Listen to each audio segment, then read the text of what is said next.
Back in 2019, I was working for the Sheriff's Department, and we got calls from Oakview Center all the time.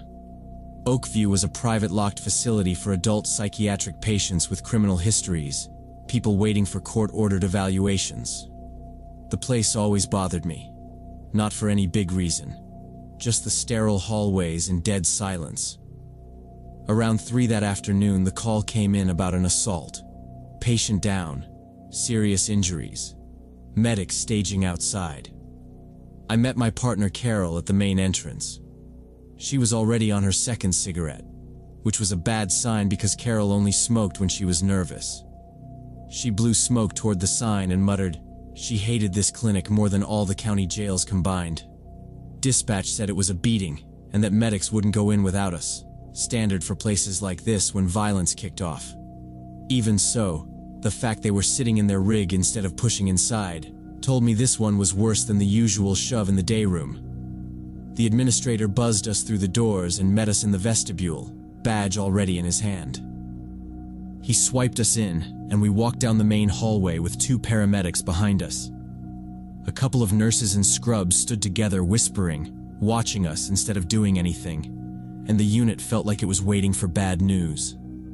They steered us into a conference room by the nurses' station, where the head psychologist, Dr. Gregory Turner, was waiting. I'd seen him on other calls, always calm and long-winded. Today he looked washed out, hands shaking around a clipboard. He skipped the small talk and explained that about an hour earlier, staff had found 32-year-old patient Danny Wharton in his room with multiple serious injuries. They were worried about a skull fracture and internal bleeding. Staff had called a code. Medics took one look through the door window and backed out to wait for us. Turner said the strangest part was that the doors and windows were locked. Oakview ran everything off an electronic badge system, and according to the access logs, no one had gone into Wharton's room since the morning nurse rounds. No staff entries, no alarms, nothing. Carol frowned and asked if the injuries could be self-inflicted. Turner shook his head right away. Nature of the wounds clearly showed a beating with fists and probably a heavy object. On top of that, Danny had been in handcuffs attached to the bed frame since a morning incident when he'd tried to swing on a nurse. While Turner talked, I kept glancing at the security guard posted by the door. Big guy in a too tight uniform, hand resting near his radio. Eyes not on us, but on the corridor behind him, like he was waiting for somebody to show up. I'd seen plenty of nervous staff in plenty of bad situations, but this felt different, like whatever had happened in that room still hadn't settled. The administrator stepped back in and said the paramedics were ready. Carol told Turner we'd finish questions later, and that first we needed the medics in with the patient, and nobody in that room argued. The paramedics went into Wharton's room first, and we followed right behind them. The sight inside hit hard even for people used to seeing damage. Young man on the bed, lying in a wide pool of blood, face so swollen and purple he didn't look like himself, hands still cuffed to the metal frame. One of the medics let out a low whistle and said whoever did this clearly wanted him dead. The cuffs were intact, no damage to the lock or chain. There was raw skin around his wrists where he'd tried to pull free, but he hadn't gotten anywhere. Danny hadn't defended himself at all. Carol asked for Wharton's history while the medics worked. Turner said Danny had been 8 months in Oakview after stabbing his ex-girlfriend, with 2 earlier arrests for assault and a court competency order. I asked about enemies. He said arguments often, but no fights with patients. As for staff, everyone had alibis for the time of the attack. Dr. Turner took us to the security room where several monitors showed camera feeds. A skinny tech in a faded polo was already there, badge crooked, fingers tapping the console. He introduced himself as Brad and said he had the relevant footage ready, but his voice shook a little. He started with the exterior cameras from the last 12 hours, fast-forwarding while he talked. No one had entered or left without using an electronic pass, and every swipe matched somebody on the staff schedule. Then he switched to the interior feeds. The second-floor hallway where Danny's room was stayed empty from about 9 in the morning until a little after 1. You could see staff moving in the cross hallway, but nobody walked that stretch by his door. At 13:37, a figure finally appeared.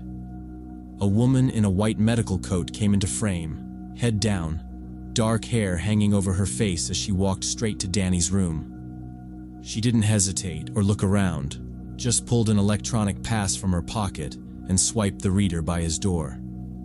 The light went green, and she went inside. Brad paused the video and brought up the access log window on another monitor. Same timestamp, same room. Badge ID clear on the screen. Then he opened the camera from inside Danny's room and rewound to the same minute. The camera was mounted high in the corner, aimed toward the bed and door. Danny was alone, cuffed to the frame, moving a little but very obviously conscious. The door opened and the woman stepped in, closed it behind her, and walked over to the bed. She leaned over him, blocking most of his upper body from view. As soon as she did, the picture started to break up with horizontal lines, and then it went straight to black. We watched several seconds of black screen with the time code still ticking. Brad pointed out that there were no cuts, no skipped frames, nothing he could see in the metadata. When the picture came back, Danny was lying twisted on the bed, face already beaten and bloody, not moving at all. The woman was standing upright beside him with her back to the camera, white coat spattered with dark stains. She walked to the door, opened it, and left the room without ever lifting her head. Carol stared at the monitor and asked which female staff were on shift at that time. Brad minimized the video and pulled up the list, reading off 3 nurses and a psychologist. He said all 4 had already been checked and had alibis supported by other cameras.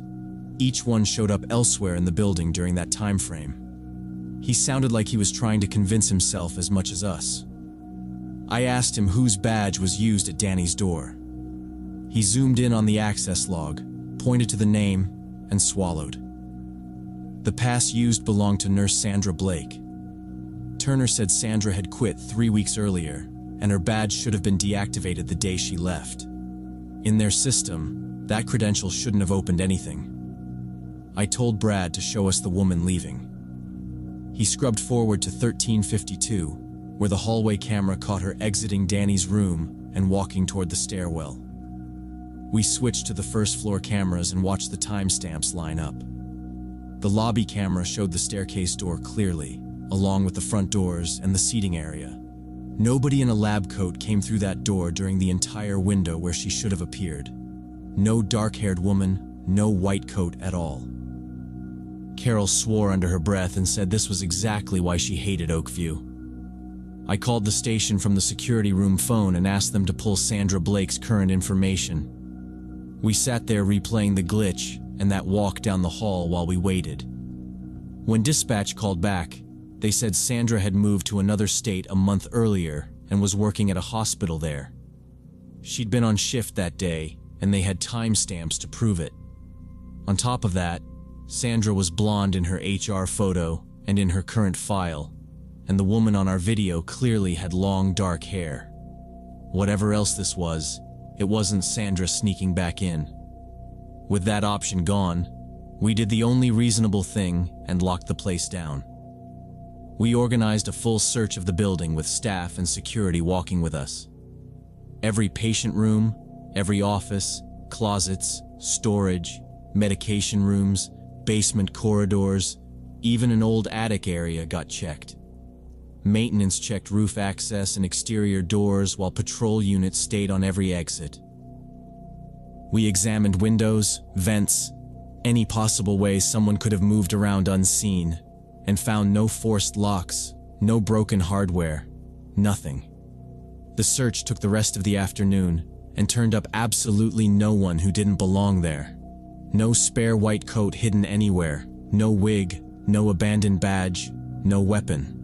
Later that evening, we went back by Danny's room before we cleared. The bed was stripped, cuffs tagged for evidence, and the floor still stained where housekeeping had been told not to touch it. One of the medics stopped us in the hall to say Danny was in surgery but alive, prognosis guarded. After that, all we could do was write everything up and wait. Danny stayed in a coma for about 2 weeks. When he finally woke up, another detective and Turner tried to talk to him. They told me later he just stared past them at the wall and barely answered anything. He asked what day it was, asked for his lawyer, and shut down. No description of the woman. No memory he was willing to share, if he had it at all. As soon as he was medically cleared, he was transferred to the prison hospital, and Oakview dropped him from their census. The case stayed technically open for a while, but nobody ever got charged. The official line in the report was that an unknown staff member, or possibly a patient, had gotten hold of a stolen pass and used weaknesses in the security system and camera coverage to assault Danny. On paper, it sounded like a reasonable theory, and it kept the lawyers and the county commissioners calmer. Off the record, I never bought it. I'd walked those halls more times than I can count, and I know exactly what the cameras see. So to this day, I still can't explain how that woman got into that locked room with a dead badge and then walked out of the building without ever showing her face on any other screen.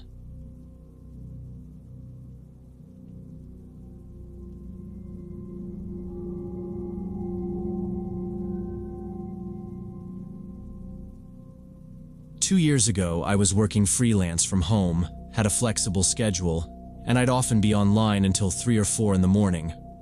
My clients were in other time zones, so being awake at weird hours kind of helped. One of my routines back then was lurking on anonymous forums where people talked about programming, games, hardware, whatever. I'd finish a task, open a thread, read some drama, answer a couple of technical questions, then go back to work. In one game dev thread, a user called Silent Key showed up. He asked smart questions about level streaming, corrected some nonsense answers, and clearly knew engines better than most of us.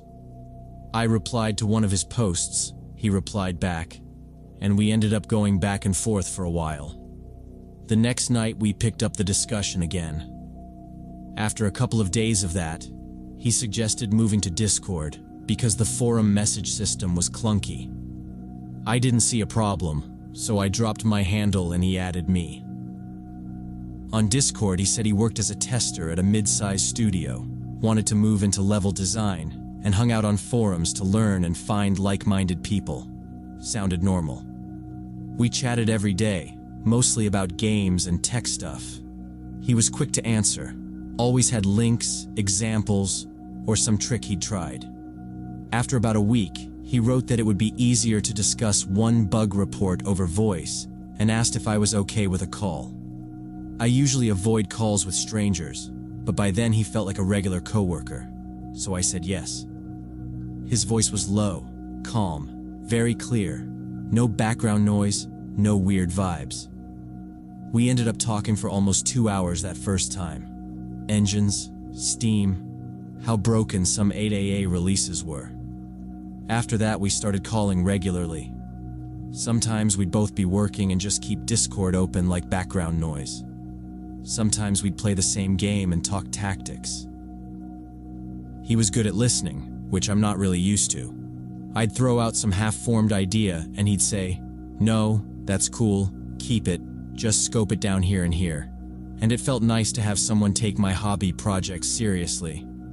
Around the 1-month mark, he said he had a proposal. We could make a small indie game together and try to release it on Steam. Nothing huge, just a focused project, his words. I walked circles around my room with the headset on while we discussed it, because honestly, it sounded like something I'd been wanting to try but never had the courage to start. I tried to act chill, said we could at least plan it out and see if it was realistic. He sounded genuinely excited. We set up a shared document and started outlining the game. Mechanics, levels, tools, deadlines. After a couple of days, he suggested we move all project communication to a separate Discord server, just for the two of us and the game. Easier to keep track of everything, he said. That was reasonable, so he created the server, gave me admin, and made channels for design, tasks, builds. It started to feel like a tiny remote team, which was kind of cool. Then he slowly started shifting the conversation to my real life. At first it was small talk, where I lived, what the city was like, if I had roommates, what my parents did. I answered vaguely. Region, not district. They're office people, not job titles. It didn't feel dangerous, just the usual getting to know you stuff. He also talked about himself, but always in blurred terms. Central Europe, mid-sized city. My folks are normal. I noticed he never gave concrete names or places, but I wasn't sharing much either, so it seemed fair. About 2 months in, he suddenly asked if I'd like to meet in person. He wrote that he'd be in my city soon on a business trip for his studio, that we could grab beers and talk about the game in detail. That immediately felt wrong. I'm not against meeting online people in general, but only after a long time and with clear boundaries, and here I didn't even know his real name for sure. I told him I wasn't comfortable, that I preferred to keep things online. He kept pushing, said it was a unique chance, that real cooperation required real trust, that he'd travel a lot less later. I repeated no, trying to keep it friendly so the project wouldn't explode. After that, his tone changed. The technical talk faded and the questions got personal.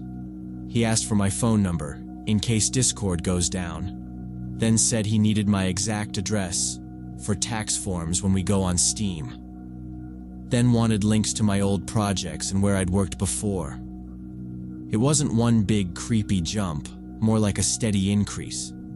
Every day there'd be another small nudge for more data.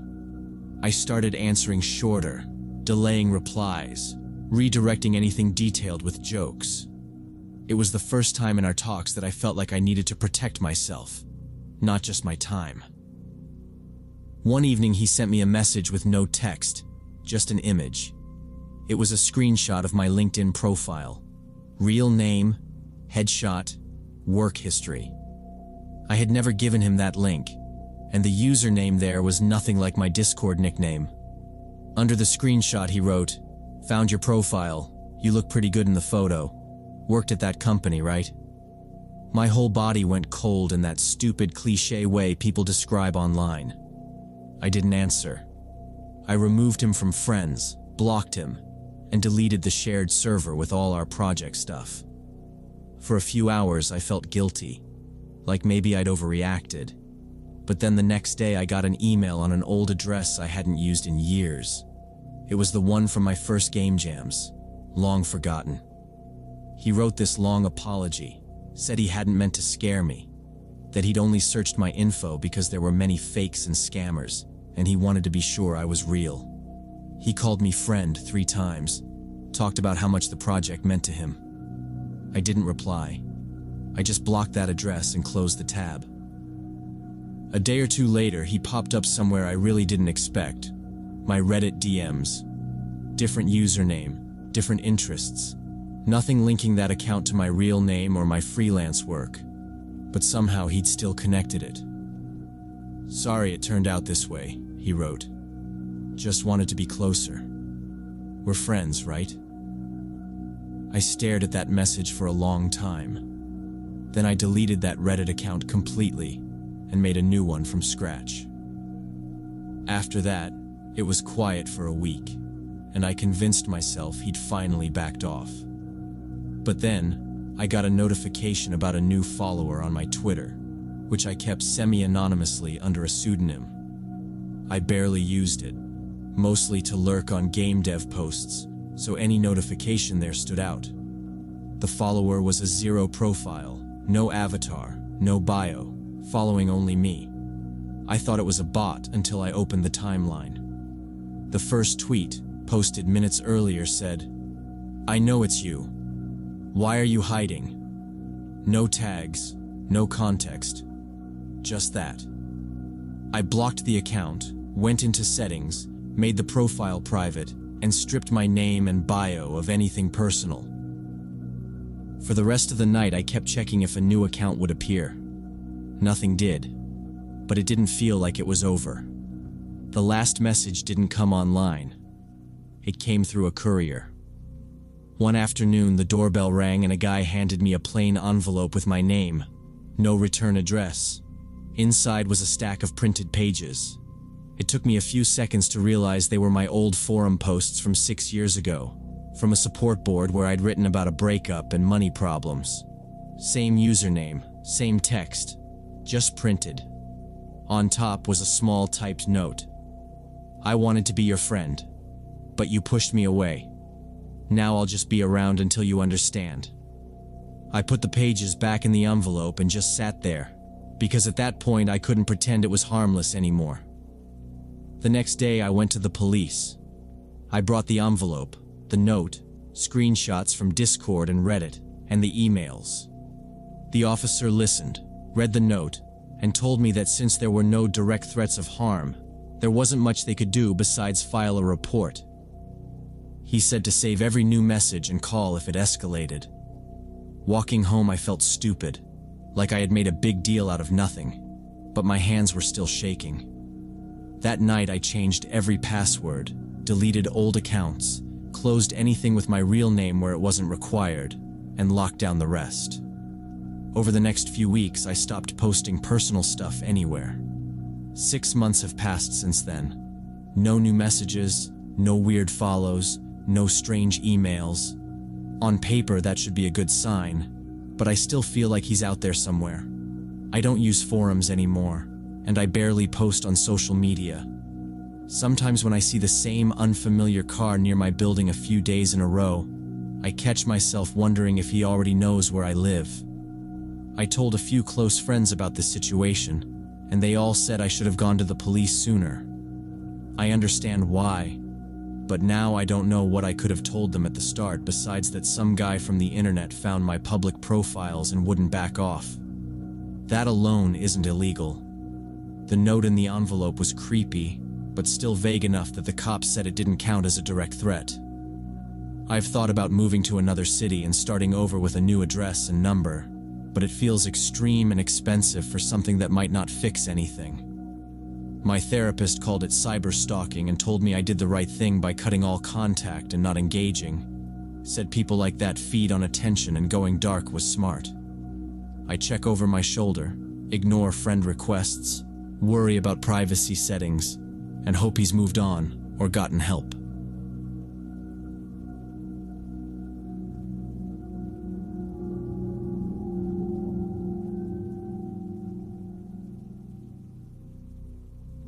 When the silver sedan showed up in my rearview mirror for the third time on different stretches of the highway, I realized it wasn't a coincidence.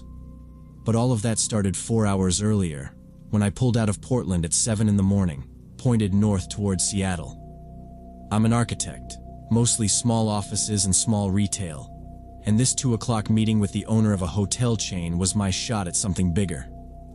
I left extra early, drawings on a USB in my tablet, telling myself that as long as I was in the city by 1, I'd be fine.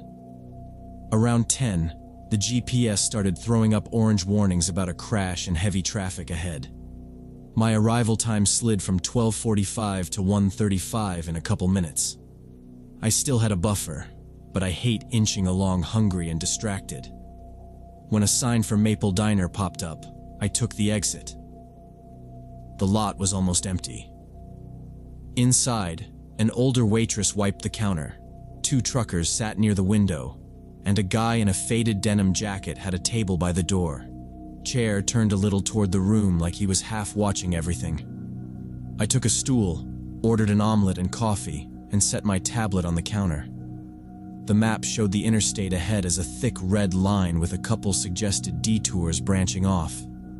I zoomed and scrolled, trying to see which side roads were real highways and which were the kind that suddenly turned to gravel.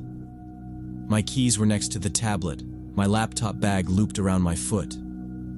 I wasn't paying real attention to anybody, but every time the screen lit up, I felt the guy by the door looking over.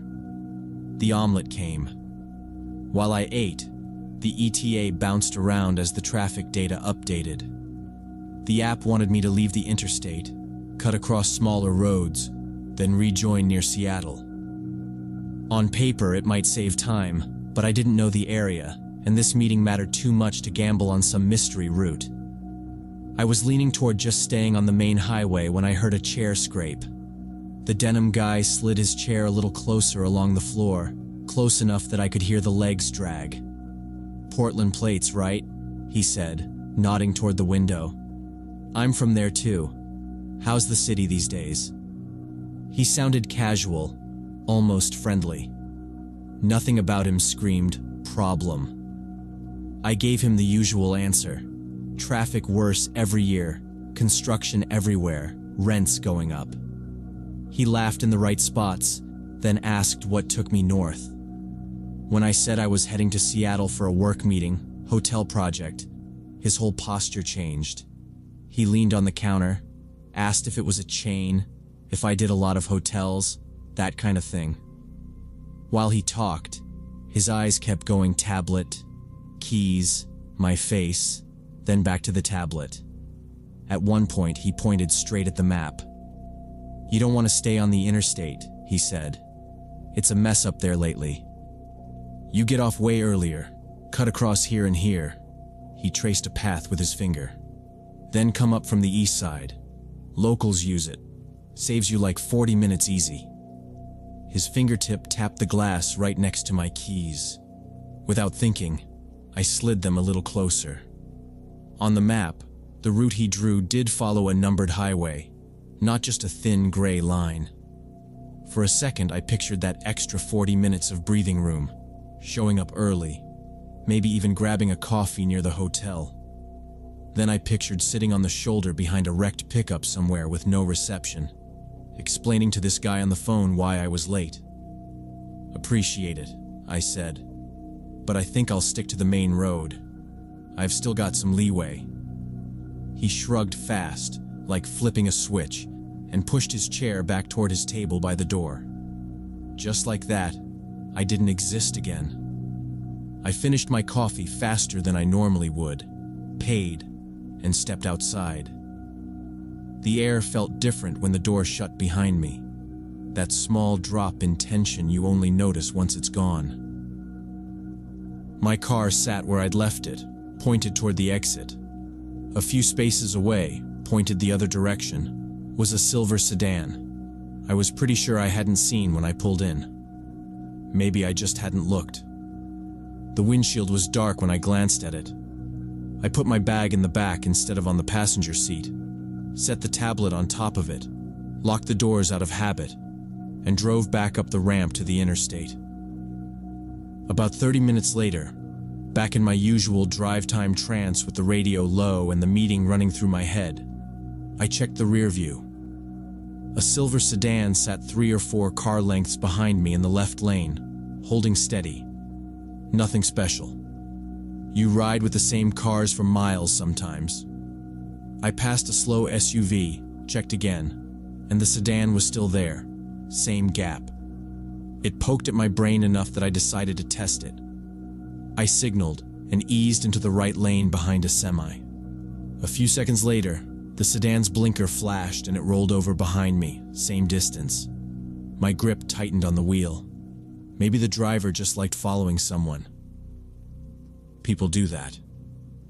I waited half a minute, then signaled and moved back left to pass the truck. In the mirror, the sedan hesitated, then slipped left too, sliding right back into my wake. This time I let my foot off the gas until we were a good 20 miles under the limit. Cars started stacking up behind us before eventually going around on the right. The sedan didn't pass. It just shrank with me, keeping the same cushion of space. The feeling in my chest shifted from mild irritation to something cold and very clear. I pressed down on the accelerator, watching the needle climb close to 80. The engine note rose. The nose of the silver car behind me dipped and lifted as it matched every change without closing or dropping back. My heart started pounding in that tight, efficient way your body uses when it has decided something is wrong. I forced myself to stop staring at the mirror and think. In my head, I pulled up the map from the diner instead of the sedan. I remembered a small icon I'd barely noticed at the time, just above the red line of the interstate.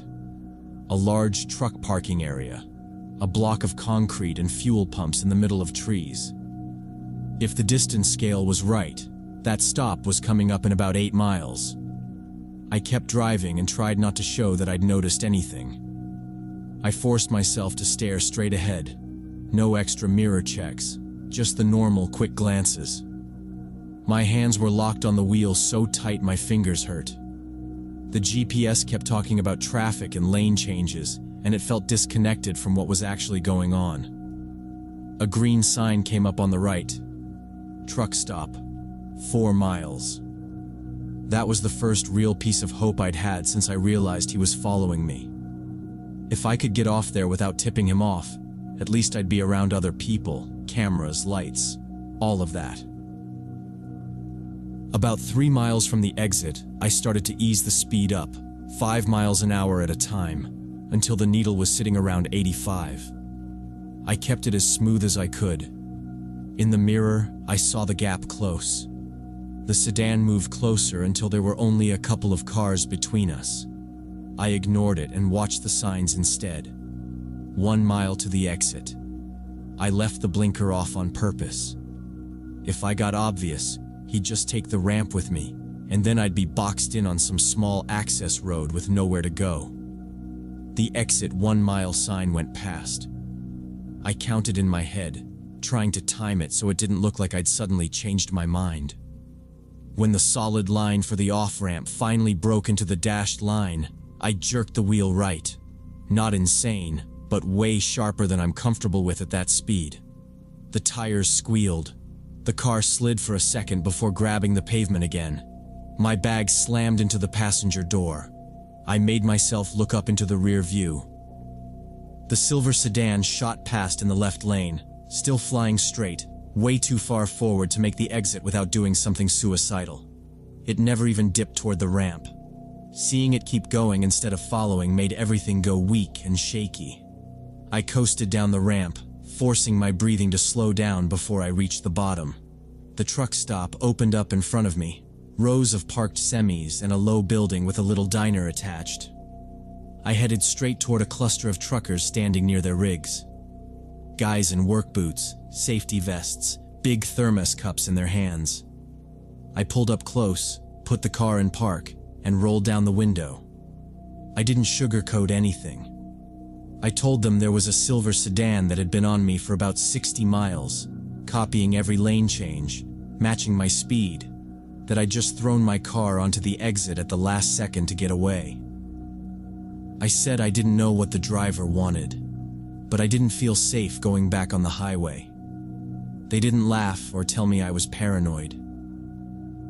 One man, maybe mid-50s with a gray beard, stepped forward and squinted down the ramp toward the interstate.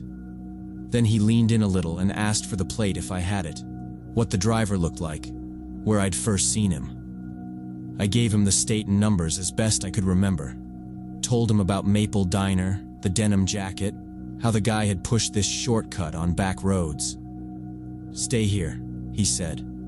"Lock your car and go inside. I'll call it in." That was exactly what I wanted to hear. I parked properly in a slot, locked up, grabbed my bag, and went into the diner. I sat by the window so I could see my car and the line of trucks.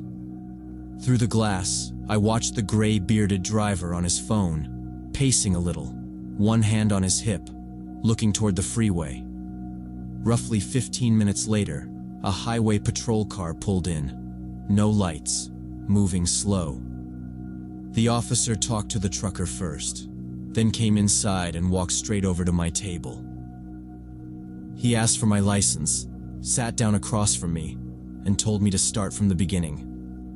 I went through it step by step, leaving Portland early for a hotel project meeting, stopping at Maple Diner, the man in the denim jacket who kept watching my tablet, his suggestion about the side road route, then the silver sedan showing up behind me and staying there no matter what I did.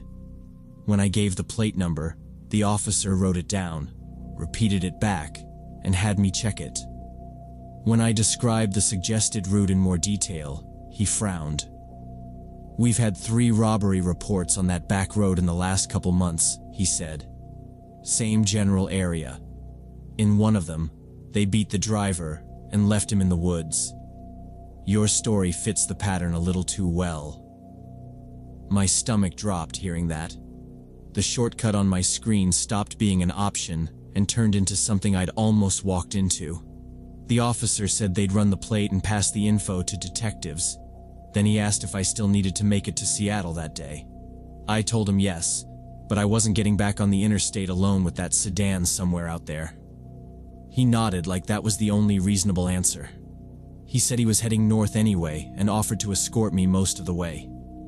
We left the truck stop together, his cruiser in front, my car behind, and merged back onto the highway. For the rest of the drive, every car behind me looked suspicious, but the silver sedan never showed up again. And I still think about how easily I could have turned off with that stranger and never made it to that meeting at all.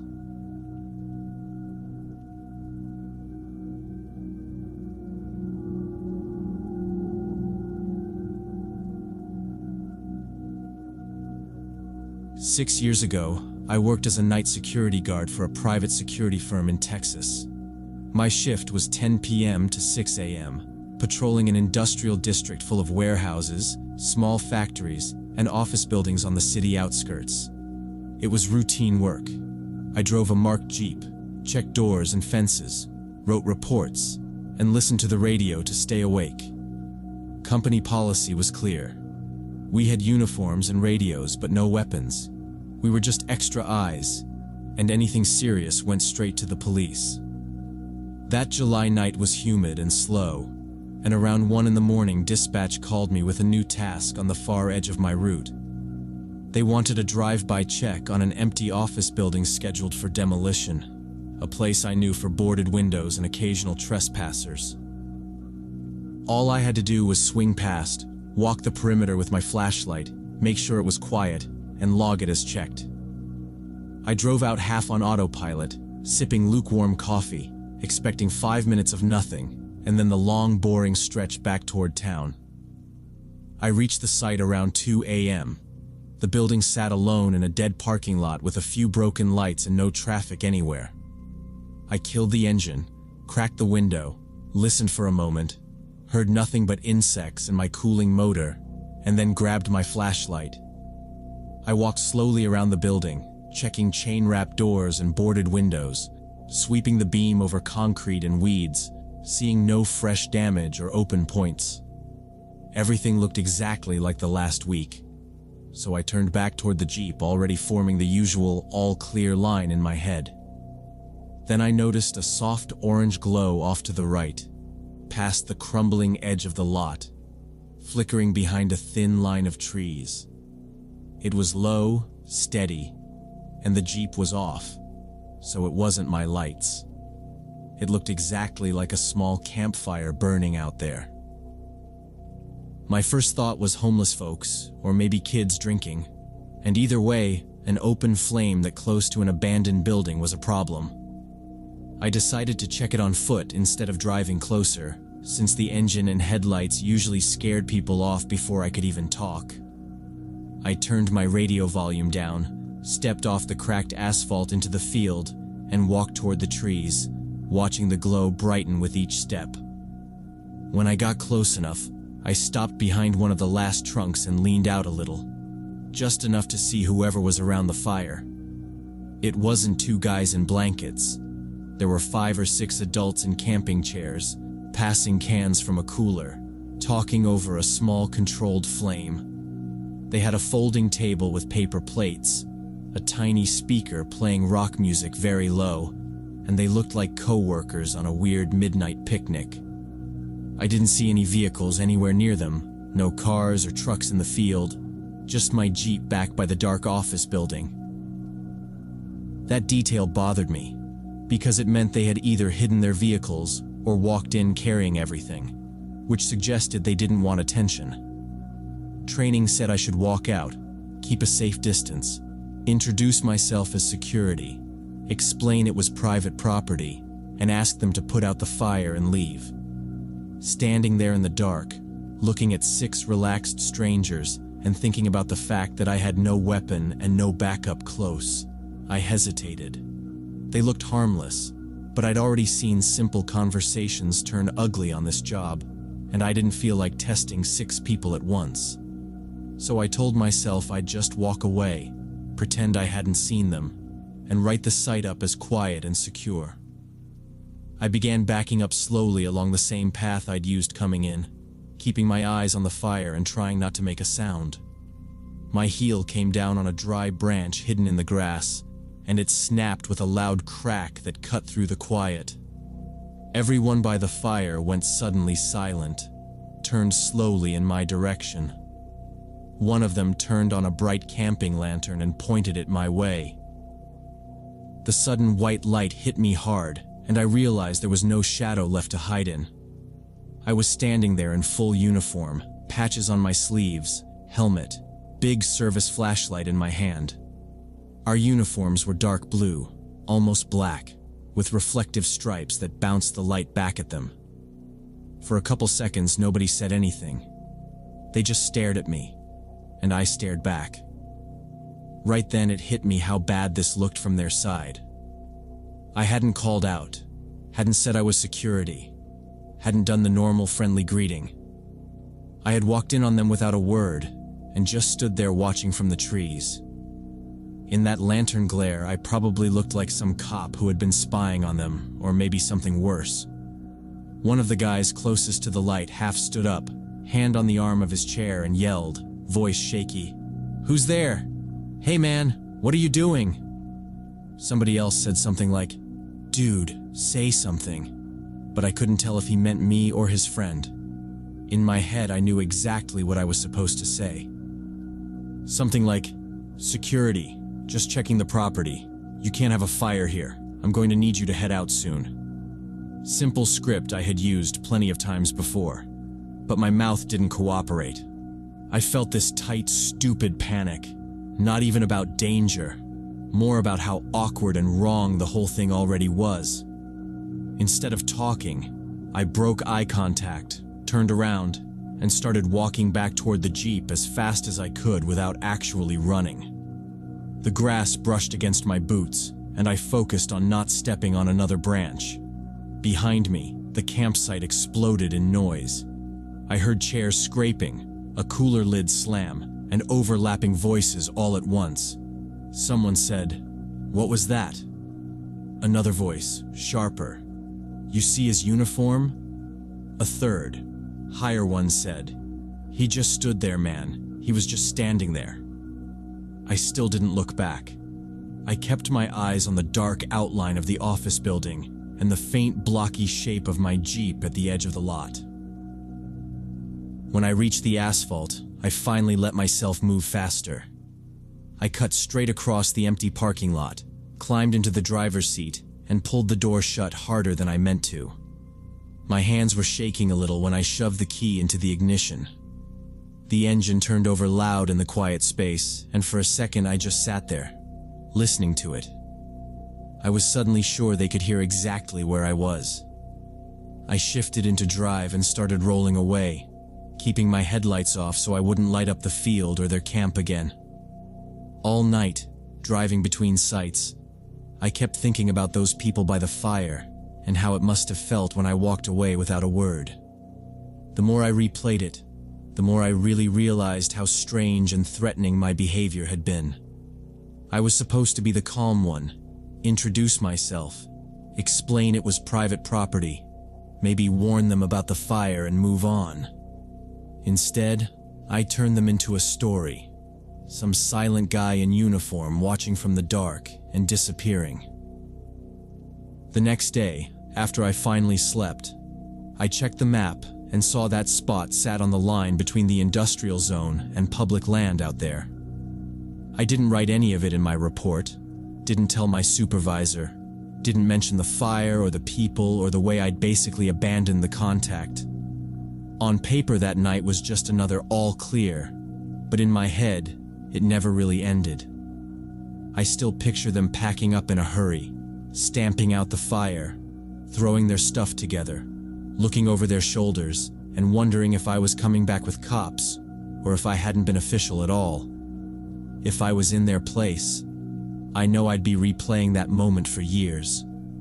Even now, 6 years later, I think about that more than any real incident from that job.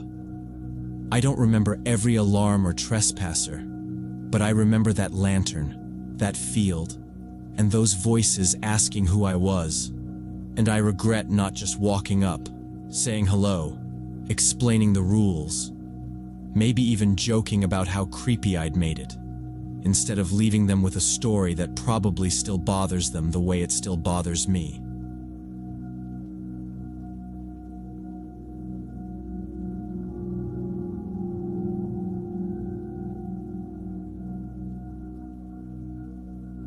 Four years ago, when I was 24, I was really into astrophotography, shooting the night sky, Milky Way, meteor showers, using an old Nikon DSLR and a tripod. Back then, that was pretty much my entire life outside of work. I did help desk stuff in the day, then spent nights checking cloud cover, moon phase, forums, all that. My friend Brian, who was 26, was the only person I knew who was just as obsessed. He had a slightly nicer Nikon, an equally cheap tripod, and the same weird idea that driving an hour into nowhere to stand in the dark was a fun way to spend a night. We had our usual safe spots: a pullout by the highway, a dirt road near some fields, a public boat ramp. We'd scouted them in daylight, checked maps to make sure we weren't in someone's backyard. Worst thing that ever happened was a bored cop rolling up, seeing the tripods, asking if we'd seen any UFOs yet, and driving off. It felt predictable. We liked predictable. That August, around the Perseids, Brian texted me at like 11. He said some guy at work told him about an abandoned quarry about an hour from the city. Supposedly it had been shut down 20 years ago. No lights for miles, insane sky, dirt road in, but totally fine for a regular car. On paper, it was exactly the kind of place astro people brag about online. It also sounded like the setup to a bad Reddit story, so I called him. "Is this guy normal?" I asked. "Or is he trying to lure you to a murder quarry?" Brian laughed and said the dude was just a forklift operator whose uncle used to work there. Sometimes the gate was locked, sometimes it wasn't, but nobody cared. He'd gone out there to drink with friends and said he'd never seen security, never seen another car. Brian's logic was simple. If anyone showed up and told us to leave, we'd apologize and go. I kept thinking about trespassing, fines, and the fact our gear cost more than his Subaru. In the end, I did what I always do. Pictured the photos. Milky Way over a huge empty pit. No light dome. Maybe some rusted machines as foreground. After 10 minutes of back and forth, I told him, "Okay, but if anything feels off, we're done." No arguing, no one more shot. We leave. We loaded his old Forester around 2 a.m. 2 camera bags, 3 tripods, coffee, snacks. The highway was empty except for a few trucks. Once we turned onto the smaller county road, it got properly dark. No streetlights, just occasional mailboxes, then nothing. I remember watching the cell signal drop to 0 and feeling that little twist in my stomach you get when you realize you're really on your own. The GPS eventually told us to turn onto a dirt road. We followed it until the headlights caught a pair of metal gates. A faded sign on one side said "Private property, no trespassing," but the gates were standing wide open. Brian left the car idling while we stared through the windshield. There were no buildings lit up, no vehicles, just the road disappearing between low mounds of rock. "We can still pick the lake," I said. "We can," he answered, but his hand stayed on the wheel, not the shifter. It did look abandoned. No fresh tire tracks that I could see, weeds growing up along the fence. I told myself that if this place was active at night, there'd at least be a chain on the gate or a light somewhere. He eased us through. The road started descending, winding between gravel hills, then opened into the quarry floor. This big flat area ringed by high rock walls. Rusted containers, broken concrete, old metal frames were scattered around like someone had just walked away mid-shift years ago. No houses, no distant highway noise, just us and the car. We parked near what looked like an old loading spot, killed the engine, and stepped out. The sky was ridiculous. The Milky Way was bright even without the camera, and for a while we just slipped into our routine. Tripods, cameras, test exposures, focus checks. Long exposures make time blur. 30 seconds at a time doesn't feel like much until you realize an hour has gone. We kept drifting farther from the Subaru, chasing different compositions, trying to keep the car out of the frames. Eventually, we'd wandered to the opposite side of the pit from the entrance. The Forester was just a dark lump way across the gravel. It didn't bother me then. I just remember thinking how quiet it was, and how, if I ever posted these shots, someone would ask where we'd found a sky that clean. I was framing a shot when I saw it. Up on the rim, along the edge of the rock wall, a small yellow light was moving slowly. It looked like a flashlight, maybe clipped to someone's chest or carried low. At first I thought I was imagining it, but it kept drifting along the edge in little arcs like it was scanning. "Brian," I said, keeping my voice low. "Look up there."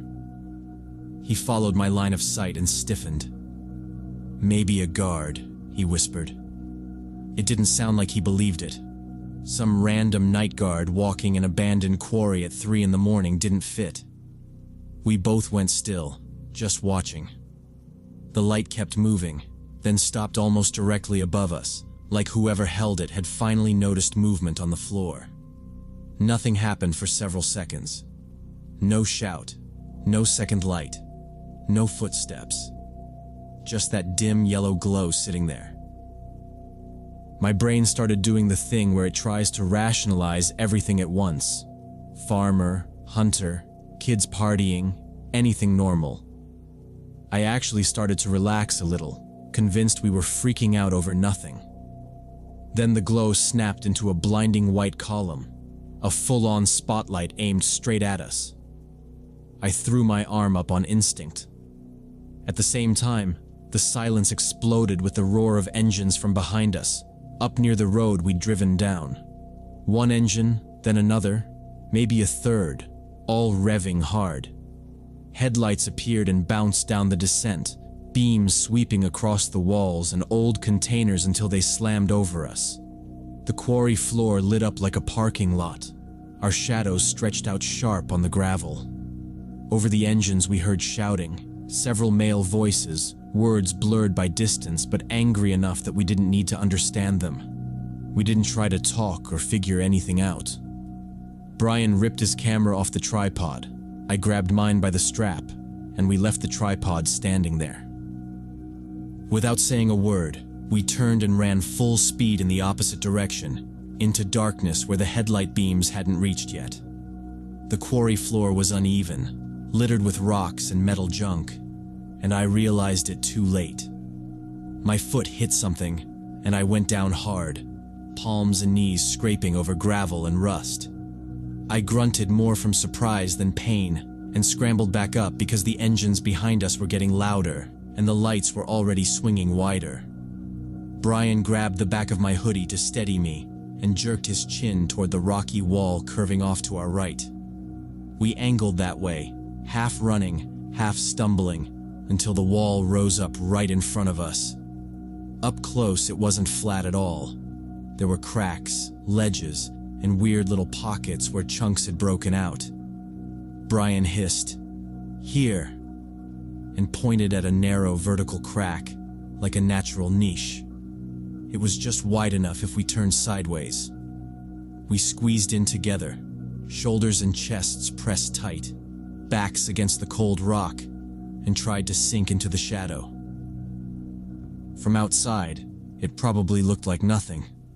Inside, it felt like a closet with the door pushed into our faces. I focused on keeping my breathing quiet, but every inhale sounded too loud in my own ears. The trucks finished one fast loop, then slowed down. Now they were methodically circling, cutting across the middle, headlights and spotlights sweeping like they were doing a grid search.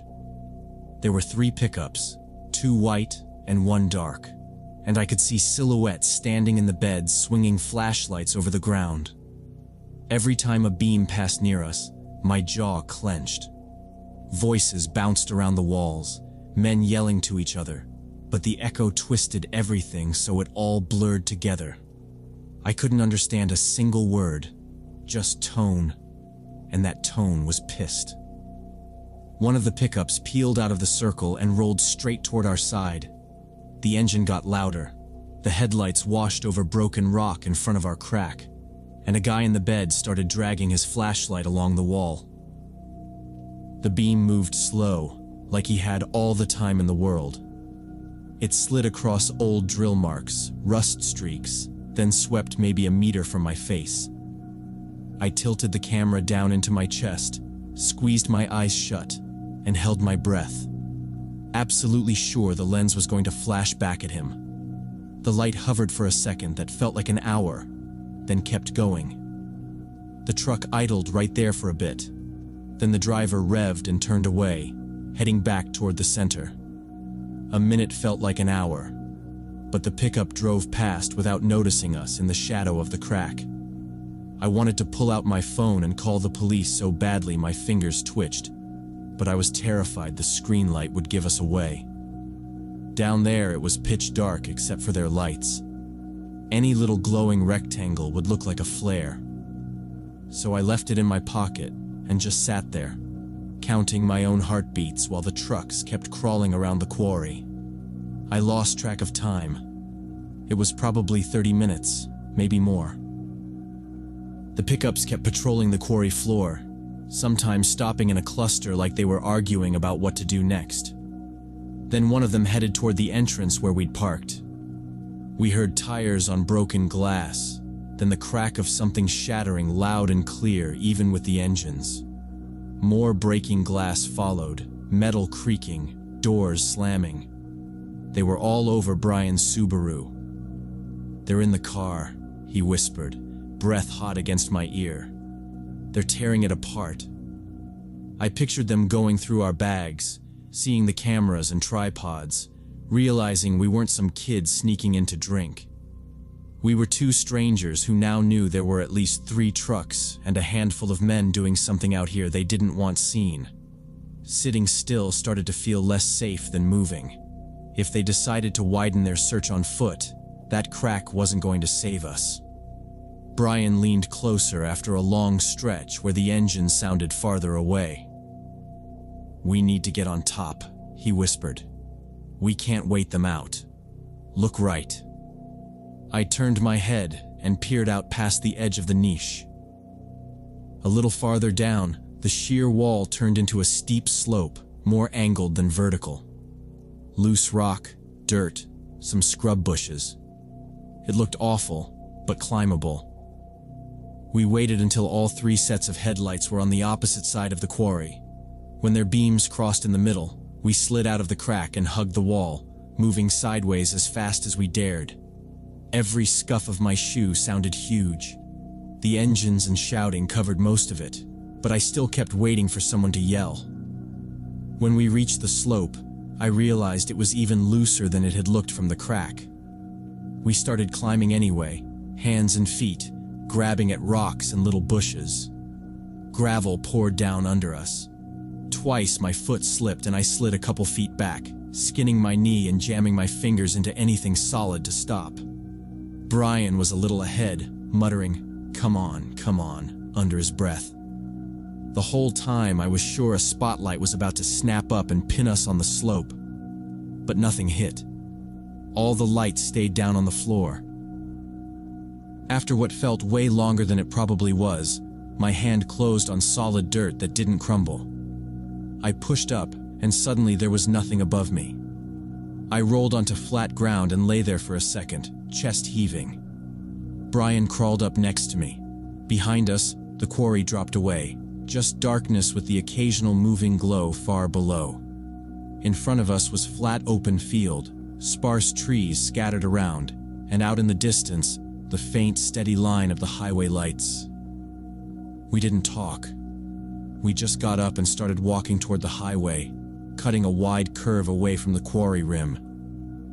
When we were far enough that I couldn't hear engines anymore, I finally took my phone out, turned my body to block it, and called 911. I told the dispatcher we'd been in an abandoned quarry taking photos, that 3 trucks had come in fast, chased us on foot, and were now smashing up our car. I said I didn't know what they were doing there, only that they really didn't want witnesses. She told us to keep moving toward the highway, meet the responding unit on the shoulder, and not go back under any circumstances. We reached the road, gave our location, and waited on the gravel shoulder until a patrol car pulled up with its lights off. The officers split us up, asked the same questions over and over. How many trucks? How many men? Any weapons? Any plates? Did we know it was private property? We told them everything, including how the gate had been standing open, how we'd honestly just thought it was a dead site. One officer finally sighed, said they'd go check the entrance, and that we'd probably never hear anything more about it. They gave us a ride to a gas station, dropped us there, and that was basically it. Our car was totaled, insurance was a nightmare, and nobody ever called to say what those guys had been doing out there. 4 years later, I still replay that night and think about how close we came to walking toward those headlights, and how fast a dumb hobby trip turned into the kind of situation people don't always get to walk away from.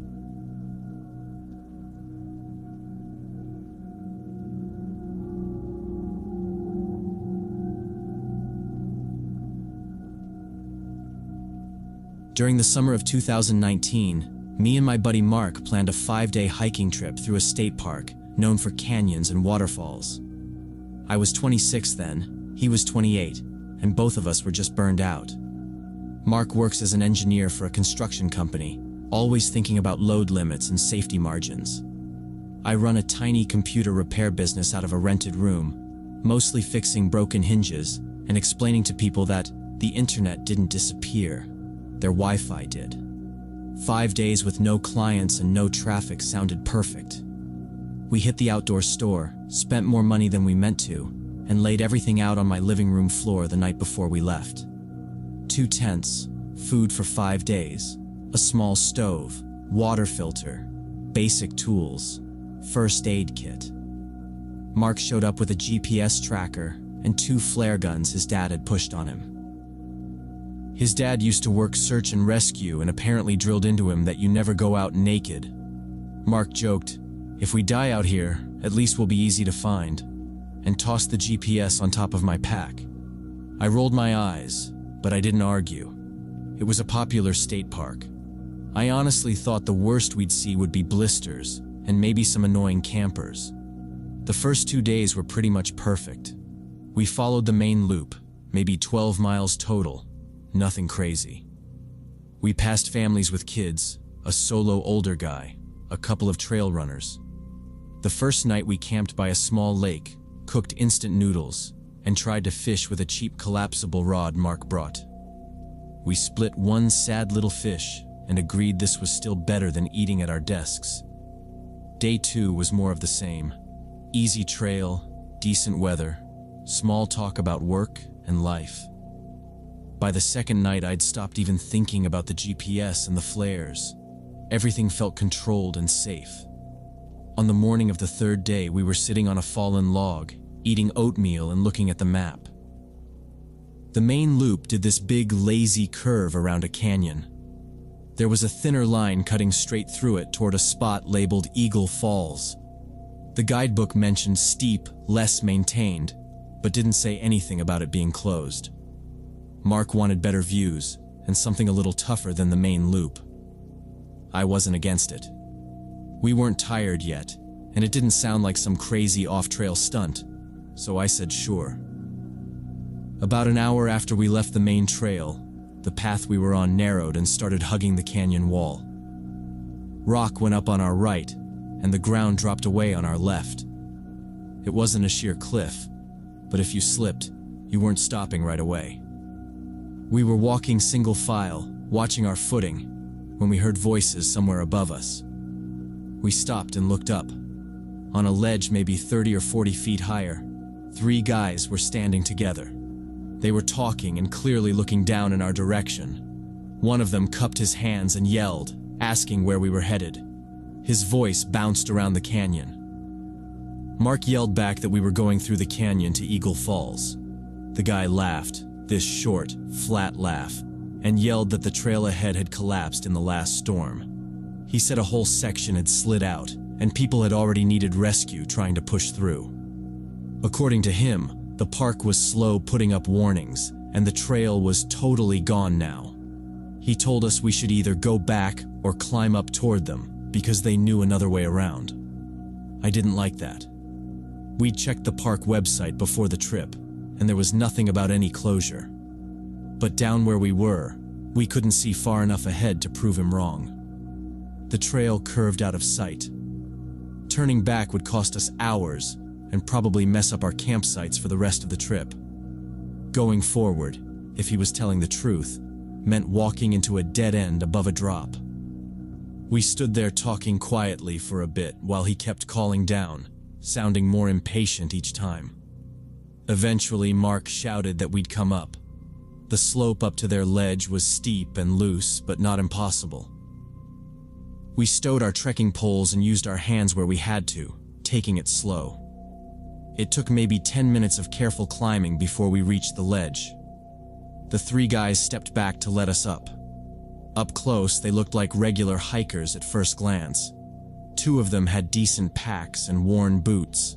The 3rd guy, smaller, had no pack at all and just stood a little back with his hands in his pockets, watching us without saying much. The tallest one, the same guy who'd shouted down, stepped forward, stuck out his hand, and said his name was Dave. The other 2 just gave quick first names I immediately forgot. Dave said they were locals, that they'd grown up around here and knew these canyons better than the rangers. He talked fast and sounded completely sure of himself. He repeated that a storm had wiped out a chunk of the canyon trail and the park never fixes anything on time, so trying to keep going the way we'd been heading was a good way to end up waiting for a helicopter. Then he said they were going toward Eagle Falls anyway, and offered to show us a shortcut that would bypass the collapsed section and drop us near the top of the waterfall. On paper, following locals to save time and avoid a landslide area didn't sound insane. Mark looked at me, clearly weighing it. I didn't have any solid reason to say no, just a small knot in my stomach, so I said, "If it's not way out of your way, we're good with that." We fell in behind them. Dave in front, his 2 friends between us and him. The trail they took was barely there. Faint boot prints, a bit of trampled grass, weaving away from the canyon and deeper into the hills. It felt more like a game trail than an actual marked route, but I kept telling myself that unofficial shortcuts look like that. After maybe half an hour, the feeling that something was off stopped being just a feeling. It was quiet. No other hikers, no blazes on trees, nothing. I unclipped the GPS tracker from my shoulder strap and checked it while we walked. The breadcrumb line of our planned route was off to the side now, and the little arrow showing our movement was drifting farther and farther away from it. We weren't curving around an obstacle, we were leaving the route. I slowed down enough to end up next to Mark and kept my voice low, telling him the GPS said we were heading in the wrong direction. He frowned and held out his hand for the device, and while we were both looking down at the screen, Dave must have heard us. He stopped, turned around sharply, and his face tightened for a second before he forced a smile. He said if we wanted to go alone, we should go ahead, but these parts were easy to get lost in if you didn't know the way. His voice had a metallic edge to it, nothing like the easy tone from before. He sounded done pretending. His buddies also stopped and turned to face us. The one without the pack shifted, putting his hand on his jacket pocket in a slow, deliberate way so we would notice. I did not see anything, but I understood. Mark tensed beside me, leaned closer, and quietly told me to just do what they said then. So we walked. Dave turned without another word and headed off, and we followed. The other two stayed behind us now, close enough that I heard their footsteps whenever I slowed. We were not choosing the route anymore. The woods grew thicker, with no trail markers, no other voices, nothing but our breathing and their boots. After what felt like 20 minutes, the trees opened around an old cabin sitting in a small clearing there. It looked abandoned but not ruined, like someone used it and never bothered fixing anything. There were no signs or park markings anywhere. If we yelled, nobody would hear. Dave turned to us and said we could leave our backpacks at the cabin so we would be lighter and faster. I said I would rather keep mine. One of his buddies pulled a folding knife and began opening and closing it where we could see. Mark looked at the knife, then at me, and his face settled into this hard, focused look I had seen only a few times. He told me calmly to take my pack off. He set us down by the wall and I followed. Dave nodded like everything was normal and said they would check something inside first, told us to wait there. As soon as the door shut, Mark grabbed my wrist and whispered, "Run." We took off in the opposite direction from the cabin, crashing through brush with no idea where we were going. We had no backpacks, no map, nothing except the GPS tracker in Mark's pocket. I could hear my heart pounding and branches snapping behind us. We ran until my legs felt weak, then kept going anyway.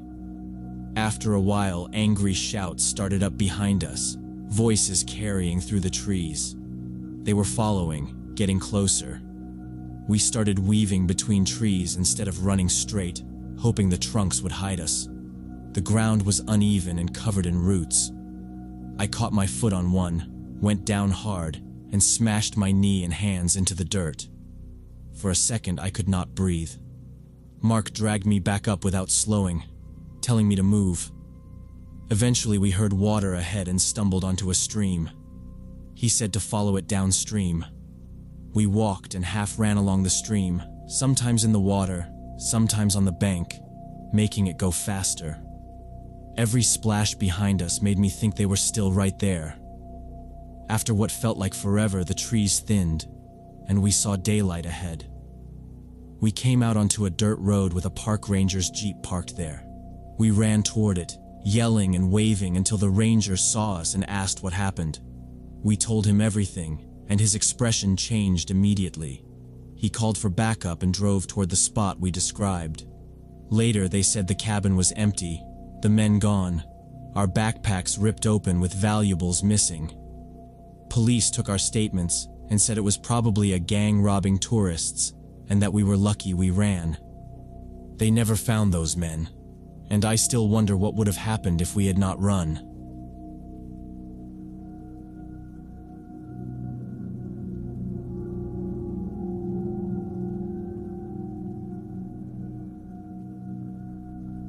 Growing up, I thought accepting rides from strangers was something only kids had to worry about. When I was 24 and had just moved to Salt Lake City for my first real IT job, I learned that lesson the hard way. I'm telling this story to my friend Mark now because he just bought a new car, and I want him to get why I'm so paranoid about transportation. I've never told anyone the full version before. 4 years ago, I was new in the city, didn't know anyone, and was still in that phase where you think staying later than everyone else makes you look serious. I wanted to be the reliable IT guy, so I stayed one night until almost 11 trying to fix a deployment bug. When I finally closed my laptop, the whole floor was dark and quiet. I rode the elevator down, walked into the parking lot, and pulled up the transit app out of habit. That was when I saw I'd missed the last bus to my neighborhood by about 20 minutes. No other route even came close. Walking would have meant more than an hour through streets I didn't know, in the dark, with an early stand-up meeting waiting in the morning. I opened the taxi app, $45 for a 10-mile ride. Back then, that was a lot for me. Rent and deposits had already eaten most of my savings. I stood there in the quiet lot, refreshing like the price might magically drop, arguing with myself about whether to pay or figure out some cheaper way home. While I was staring at my phone, a man in his 50s walked over from near the building entrance. Dark jacket, jeans, some kind of badge on a lanyard. That little badge did a lot of work on my brain. He stopped a couple steps away and asked if I was waiting on a ride. I said I'd missed the bus and was about to order a taxi, and he nodded like that was exactly what he'd expected to hear. He told me he worked for a private ride-sharing service some companies in the area used. Not as well known as Uber, but cheaper. Said he could take me home for $20 cash, since he was heading that way anyway, and hated driving back with an empty car. He dropped a company name I half recognized, and glanced up at the cameras on the building like that. Somehow proved it was legit. I hesitated, because even half asleep, I knew a cheap ride from a stranger should set off alarms. But I was tired, broke, and standing in a monitored, well-lit lot 30 feet from a security guard. 20 instead of 45 felt like a logical decision, not a risky one. So I said yes. He gave a small professional smile, turned, and led me to a white minivan parked a few rows over. He slid open the side door and told me to sit in the second row, said it would be more comfortable. Inside looked normal enough, just a clean bench seat. I got in, dropped my backpack by my feet, and buckled the belt. The door closed behind me, and I heard the central lock click. I assumed it was one of those automatic safety locks, and was already pulling out my phone to zone out for the ride. He got in, started the engine, asked for my address, and typed it into his phone. We pulled out of the lot and onto the main road. For a few minutes, everything felt normal. He drove in silence while I watched my little GPS dot slide along the highlighted route. Then I saw us blow past the first right turn the app wanted.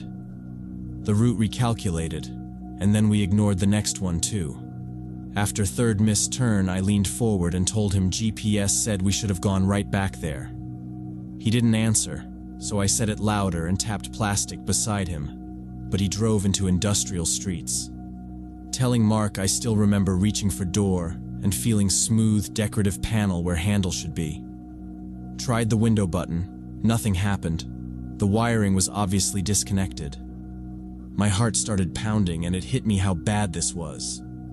I was locked in the back with no handles, no working window, with some guy who wouldn't even answer me.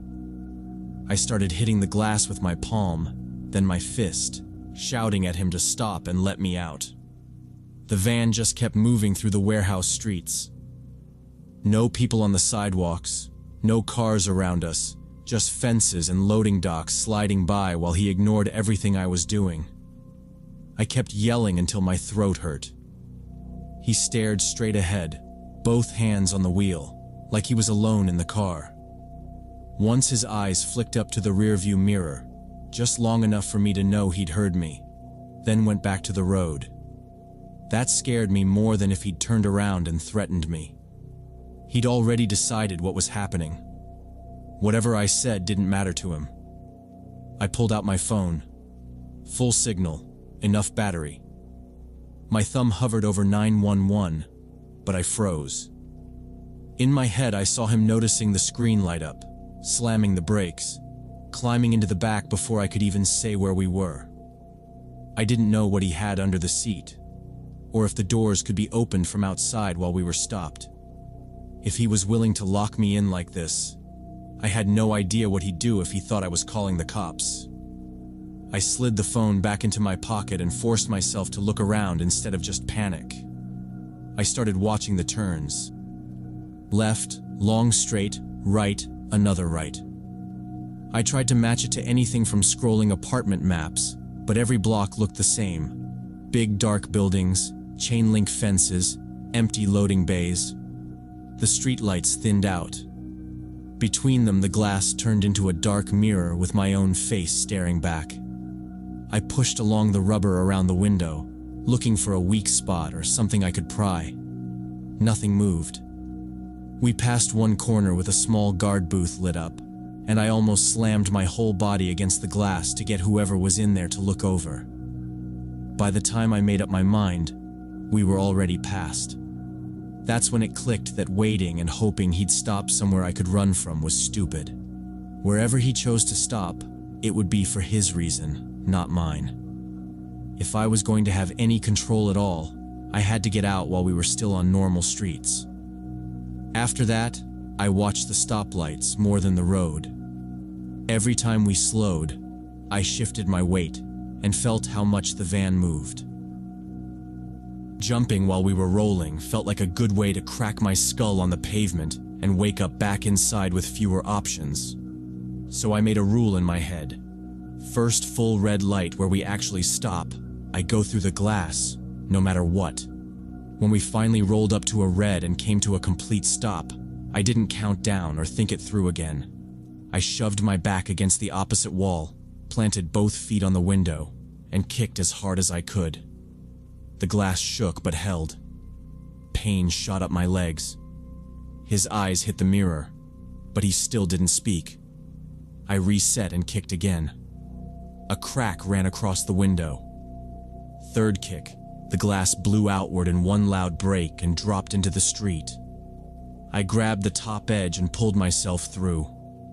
The remaining shards sliced my palm and tore my clothes, but I didn't stop. I tumbled out, hit the road on my shoulder, and scrambled up while the light was still red. I heard the engine roar behind me. By the time I turned my head, the van was already flying through the intersection, not even waiting for green. There was a 24-hour gas station a block away.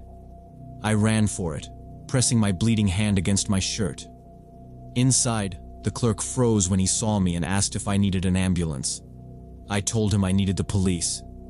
We used the store phone because my hands were shaking too much. I gave the dispatcher what I had: white minivan, older guy in a dark jacket, some badge on a lanyard, the general direction we'd driven, the office park I'd started from. The officers showed up, took one look at my hand and shoulder, and started taking photos. They had me go through the story twice, slowing me down when I skipped parts. When one of them asked for the plate number, I had to admit I'd never checked it. He didn't yell, but his jaw tightened. He said they'd pull camera footage from around the office and the industrial streets, see if they could match a van and driver, and told me not to accept unofficial rides again. They offered me a ride home in a patrol car. I said yes immediately and didn't look out the windows much on the way.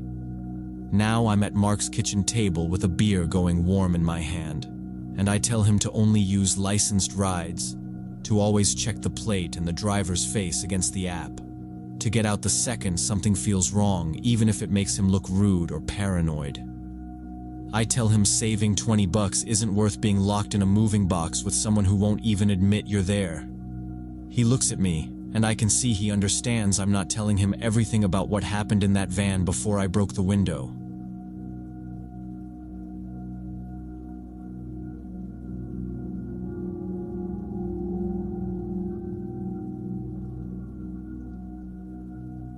I've been working as a security guard at this big shopping mall on the outskirts of Phoenix for about 2 years now.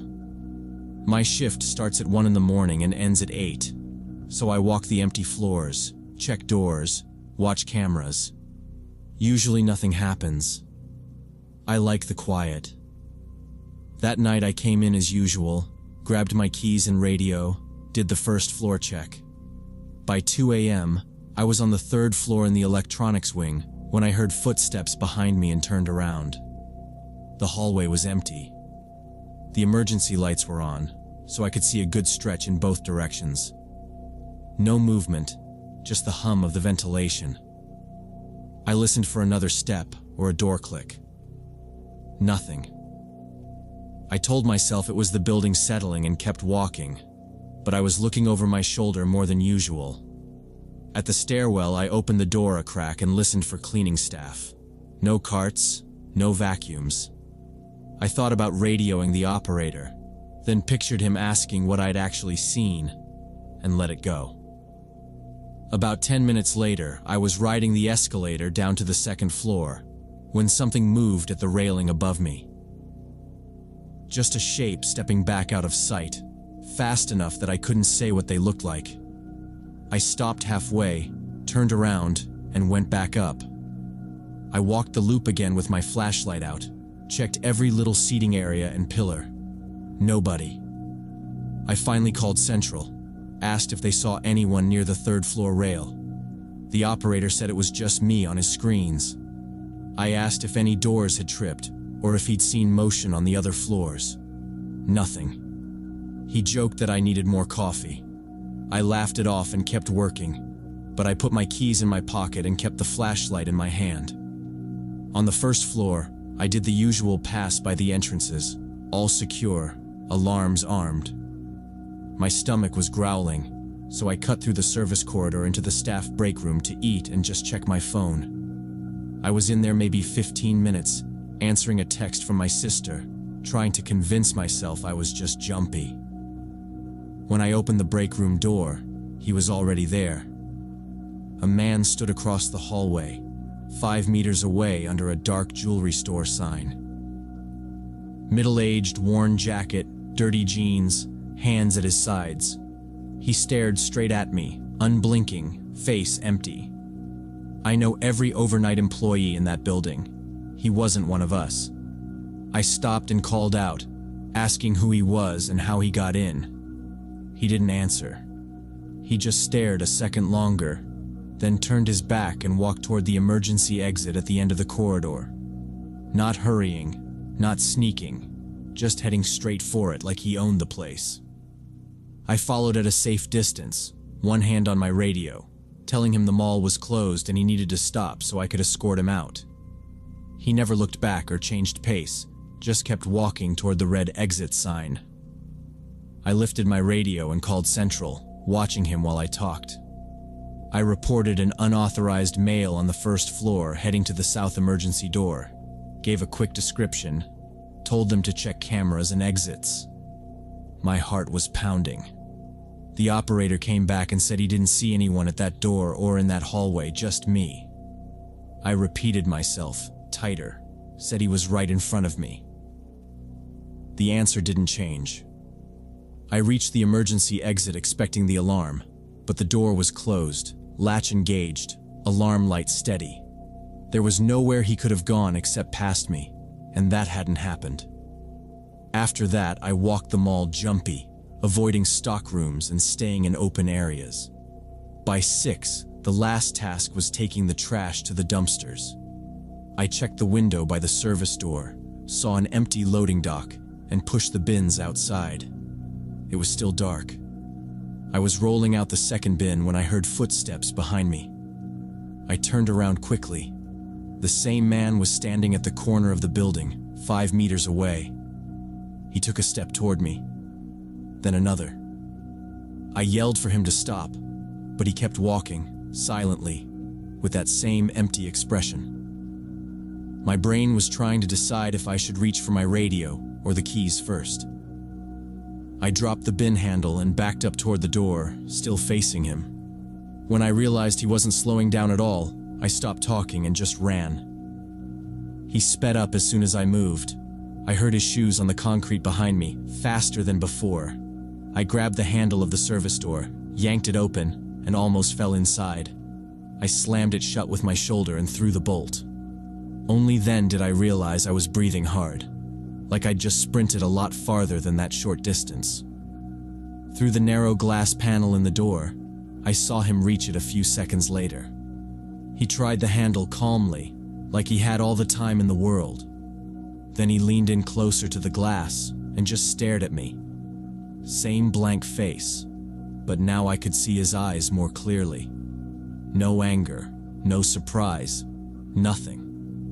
I told him the police were on their way and that he was trespassing. Said it in my professional voice, the one they teach you in training. He didn't react. He just watched me like I was a TV screen. We stood like that for what felt like forever. me gripping the radio in one hand and the bolt in the other. In reality, it was maybe 2 minutes. I know because I glanced at the wall clock once and tried to count. At some point he let go of the handle, straightened up, and slowly walked away, disappearing out of view of the little glass rectangle. I stayed exactly where I was. I was not going out there again to see where he went. I called the police from that hallway, leaning on the wall, giving them the fastest description I could without my voice shaking too much. Middle-aged male, worn jacket, jeans, possibly transient but clean enough that he didn't look homeless, on foot, aggressive approach. While I was still on the phone, I radioed the operator and told him to watch the exterior cameras facing the loading dock. He said he had them up and could only see me inside by the door. The cops showed up about 12 minutes later. I watched them pull into the dock on the monitor in the hallway before I even thought about unlocking the door. Once I saw them outside, I cracked it and stepped out, staying close to the frame. We walked the perimeter together. The air still felt heavy from the adrenaline, and my legs were shaky. The officer with the notepad asked me to repeat everything, from the first time I saw the guy by the jewelry store to him standing at the door staring in. When we went back to the security office, the operator replayed every camera angle that faced the exterior. The man never appeared coming in from the street or from the lot. The only footage they got was him standing at the door, trying the handle once, then turning and walking toward the back fence before the camera lost him in the dark. No plate numbers, no vehicle, nothing to run. One of the officers said they'd had a few calls about a suspicious guy bothering women in that area late at night, but hadn't managed to catch him yet. They took my statement, told me to be careful, and reminded me to call immediately if he came back. I quit that job 2 weeks later. I kept finishing my shifts, but even in the daytime when I stopped by to drop off paperwork, I felt like someone was watching me from corners and railings. I avoided walking through the parking lot alone, asked coworkers to leave together, and parked as close to the entrance as I could. When I told my manager in detail about that night, he listened, said he took it seriously, but pointed out that the system log showed no unauthorized entries and that sometimes camera glitches or reflections made it look like things were missing. I nodded, but I knew what I saw. That man was real, and he knew how to move around that property without being noticed. About a week after I turned in my badge and uniforms, I was scrolling local news on my phone before bed and saw the headline about an attempted abduction in the mall parking lot. A woman leaving her closing shift had been attacked near her car. The description of the suspect was short, but it was enough. Middle-aged man, worn jacket, quiet, approached fast, tried to drag her toward an older vehicle parked a few spaces away. She fought back hard, used her keys, screamed, and he took off. They still hadn't found him at the time the article was written. Reading that, I realized that if that service door hadn't locked, or if I'd hesitated for even a few seconds longer out there with the bins, he probably would have been on me the same way. I keep thinking about the way he never spoke, how he just stared like I was already an object he'd picked out. I don't know exactly what he wanted, and I try not to imagine the worst versions. But his empty stare still shows up in my head when I park in dark lots or walk past loading docks, and it reminds me that I was a lot closer to being that headline than I like to admit.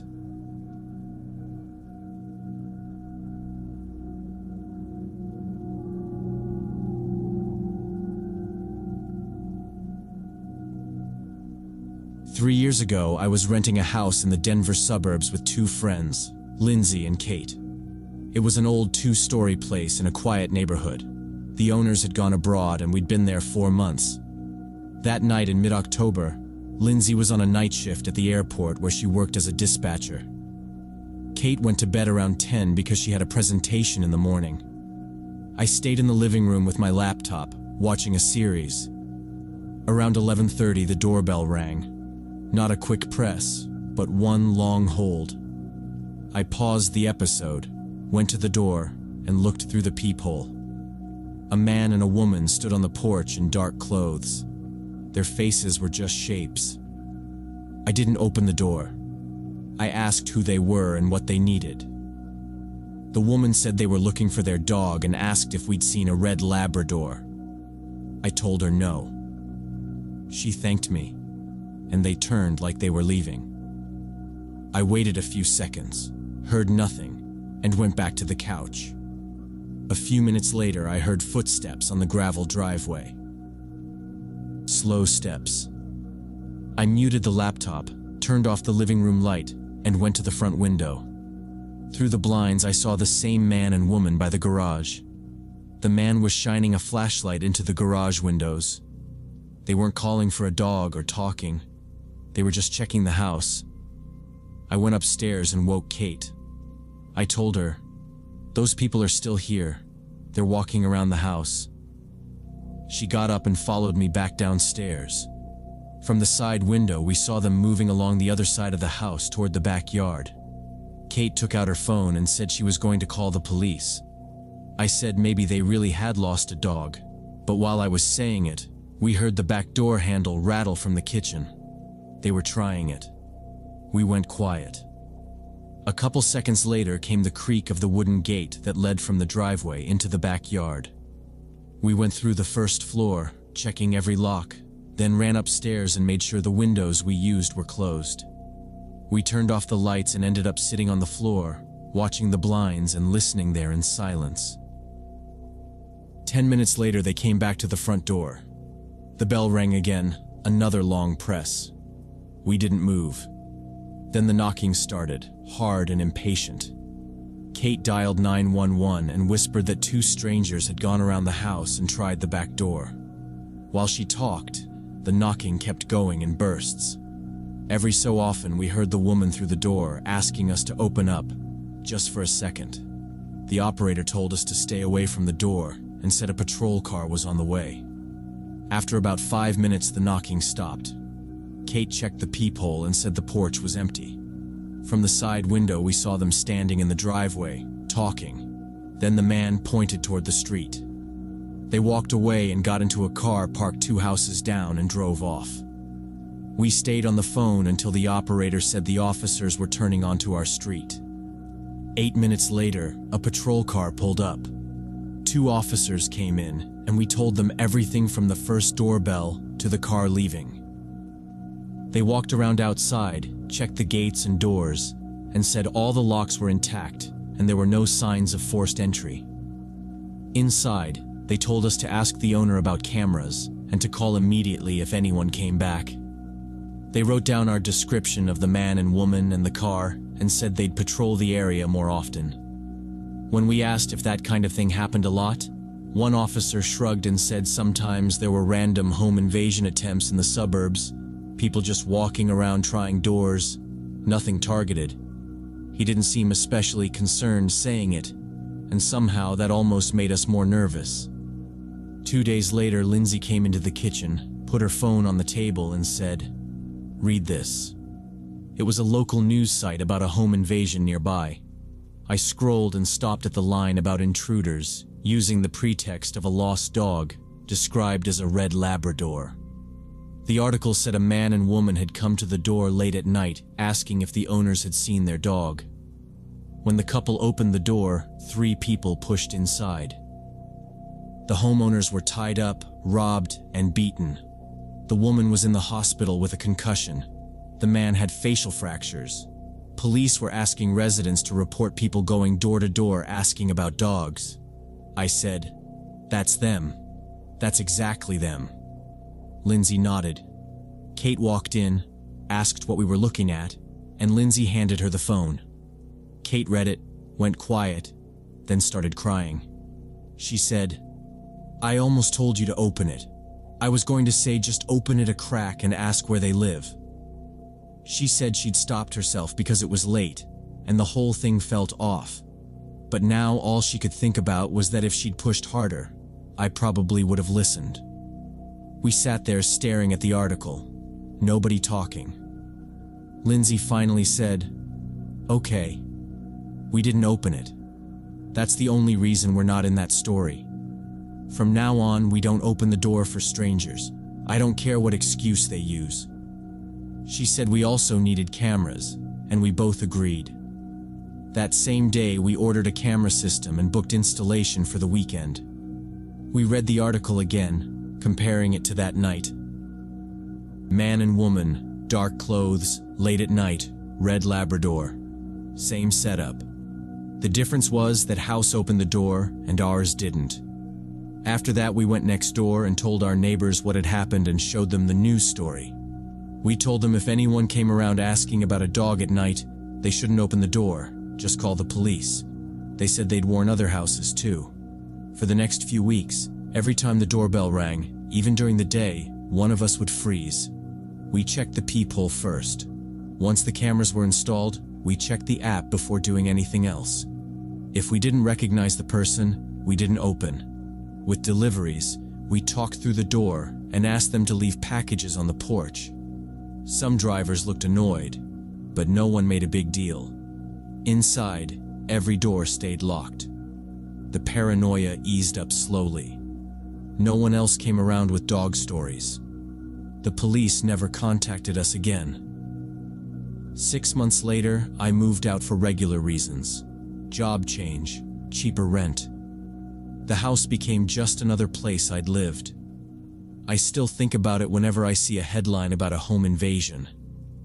I think about the couple from that article, how the woman ended up with permanent nerve damage in her hand, and the man needed reconstructive surgery.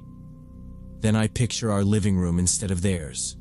3 women there, 2 asleep, 1 opening the door because she doesn't want to be rude. We would not have stopped 3 people forcing their way in. It still feels very close when I let myself think about it now. When I feel guilty now for not opening the door to someone I don't know, I remember those 2 on our porch and that headline, and I tell myself that sometimes luck is just not answering the door.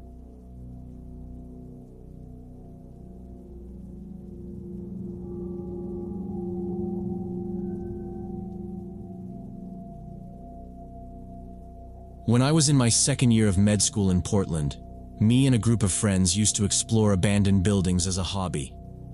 It was a stupid way to relax, but it worked. The city's full of empty warehouses and hospitals, and sneaking into them felt better than sitting in the library another hour. We'd grab flashlights, a camera, and just drive out at night, see what we could get into. My usual group was me, my roommate David, my buddy Kyle, and his girlfriend Emily. One week, Kyle said he'd found an old psychiatric wing on the north side. It was part of a hospital they'd shut down years ago, but this piece had just been fenced off and left. Nobody bothered to tear it down, he said. That Friday night, we parked down the block and walked up. The building sat behind a chain-link fence with a faded "No Trespassing" sign. Kyle had already found a gap in the fence, so we squeezed through and crossed the lot. The place was 4 stories, windows broken or boarded. Trash and old cans lay around the entrance. Kyle found a side door where the lock had been smashed. Inside, it smelled like damp dust. Paint and plaster were peeling, ceiling tiles in pieces on the floor. We walked a couple of corridors on the 1st floor, shining our flashlights into rooms. Broken beds, cabinets, some scattered paperwork. David took a few photos. Emily made a face and said she couldn't imagine working there. It felt creepy but normal for us, nothing special. After a bit, Kyle said, "Basement's probably better. Records and stuff." That sounded more interesting, so we went looking for stairs. At the end of one hallway, we found a concrete stairwell going down with a rusted service level sign. We headed down in a line. The air felt colder but heavier. At the bottom was a narrow corridor with metal doors on both sides. Most of the labels were gone or unreadable. David walked first, opening doors and calling out what he saw. Storage, pipes, junk. Kyle followed him, then Emily, then me. A few steps in, I noticed a tight feeling in my chest, like I'd climbed stairs even though I hadn't. I figured it was dust or too much caffeine and kept going. The feeling didn't go away. My breathing got shallow. My heart felt too fast. By halfway down the corridor, my head felt floaty, and it didn't make sense because we were just walking slowly and talking. We reached the last door at the very end. No label, just rust around the handle. Kyle reached for it like he always did, and everything hit me hard all at once. My stomach flipped, my head spun, and a high ringing started in my ears. I stopped and grabbed the wall. Emily turned back and asked what was wrong. Their flashlights swung toward me, and the hallway suddenly felt too small. I couldn't explain it. I just knew I did not want that door opened. "We need to go back up. I'm serious," I said. My voice shook. I told them I felt like I was about to pass out. Emily said she didn't feel sick, but she felt really uneasy and wanted to leave too. Kyle looked annoyed for a second and asked if we were kidding him, then saw my face and shut up. David said if there was something in the air down there, mold, low oxygen, whatever, standing around talking was stupid. That gave everyone something reasonable to blame it on instead of just saying we were freaked out. We turned around and headed back the way we came, quicker this time. Nobody opened any more doors. On the stairs, my head started to clear. By the time we stepped back onto the first floor, the ringing in my ears was faint, and once we were outside, the nausea mostly faded, but that wired, unpleasant feeling stayed. We stood near the fence for a minute. Kyle finally said it wasn't worth it if two of us felt bad, and nobody argued. We left and didn't go back in. Over the next couple of weeks, I pushed it out of my head. I told myself it was stale air, stress, maybe a small panic reaction. When it came up, I joked about almost fainting in a basement and changed the subject. Then one afternoon, Kyle texted me a link with no message. It was a local news site. Police had found a man's body in the basement of that psychiatric wing. From the condition, they figured he'd been dead about 3 weeks. They suspected overdose or maybe murder and weren't saying much more. The article had one photo of the outside and one of the basement corridor behind police tape. The second shot was taken from the far end, looking back. Even with the grainy flash, I knew exactly where it was. The caption said the body had been found in the last room off that hallway. That was the door we'd been standing in front of when I freaked out. Realizing we'd been maybe a meter away from a decomposing corpse made my hands go cold. I sent the article to David and Emily, and that night we talked it through and quietly agreed we were done. We decided we'd never climb into abandoned buildings again. Emily said maybe I'd smelled the decomposition without really noticing and my brain just shut things down. She said it half joking, but she didn't smile. For us, it made sense. Body in a closed room for a week, gases building, subtle odor leaking out. I kept replaying that hallway and that last door, trying to remember if there'd been even a faint smell or some tiny thing that felt wrong. For a couple days, Emily kept bringing it up. She said she'd never seen me look like that. I kept blaming it on bad air, but I knew I was stretching it. That wasn't just dizziness. It felt like my body had yanked a fire alarm. After the article about the body, it didn't feel like random panic anymore. David went into research mode. He pulled local articles and checked missing persons pages. 2 nights later, he said, they reported him missing about 2 weeks before we were there. So when we walked up to that last door, that guy had already been dead about a week. While we were joking and taking pictures, he was lying in the dark on the other side of the wall. As the case moved forward, more came out. Official ruling: overdose. But there were no needles in the room where they found him, and there were marks in the dust like something had been dragged. The story was simple. He overdosed somewhere else, and whoever was with him didn't want cops or questions. An abandoned psych wing worked for that. I kept thinking about the version of that night where Kyle actually opened the door. In that version, we see the shape on the floor, realize it's a person, and everything flips. We call 911, go back down because dispatch tells us to, then spend hours answering questions in that hallway. Our names end up in a file as the students who found the body. His family hears sooner. That's the part that sticks with me. We could have helped close the gap on his disappearance by a week or two. But we didn't cause the delay, and we didn't cause his death. The people who moved him did that. The cops still found him without us. When I really think it through, I mostly really feel relieved. Something in me said, "Get out." And I listened. After that, urban exploration stopped being interesting. It went from, "Look at this cool abandoned place," to, "What else has been dumped here?"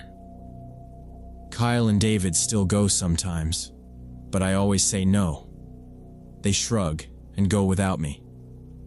Emily refused after that night and said she was done walking into places nobody is supposed to be. Now I spend nights in real hospitals instead of abandoned ones. Sometimes I'm walking through a quiet wing, past closed doors, and that same pressure in my chest shows up. Sometimes it's nothing. Sometimes I follow it and find a patient who's taken a bad turn or a monitor alarming in a corner. Either way, I've stopped ignoring it. I pause, listen, check. I still don't believe in anything supernatural, but I do believe there's a part of your brain that sees danger before you do. Whatever hit me in that basement probably came from that. It kept us from walking straight into a room with a week-old corpse on the floor and having to carry that image around. I'm fine never knowing what my senses picked up that night. When my gut says something's wrong now, I treat it like it's right until I know otherwise.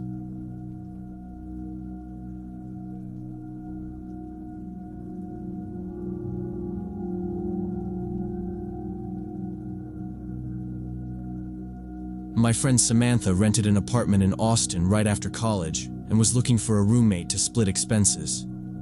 I didn't live with her, but we talked every day, so I heard everything as it happened. She posted an ad online, sifted through a bunch of weird messages, and finally a woman around 30 replied, called herself Nicole. They met at a cafe. Later that night, Sam told me Nicole was quiet, polite, kind of plain, worked from home as a programmer. "She's boring but normal," Sam said. "I just need someone who pays on time." Nicole moved in at the start of September. Sam said she showed up with 2 suitcases, a couple boxes, and a folding chair. No couch, no TV, nothing extra. As soon as the last box was inside, Nicole said a quick thank you, went straight into her room, and locked the door. Sam joked to me that she'd picked the most introverted person in Texas, but she wasn't worried yet.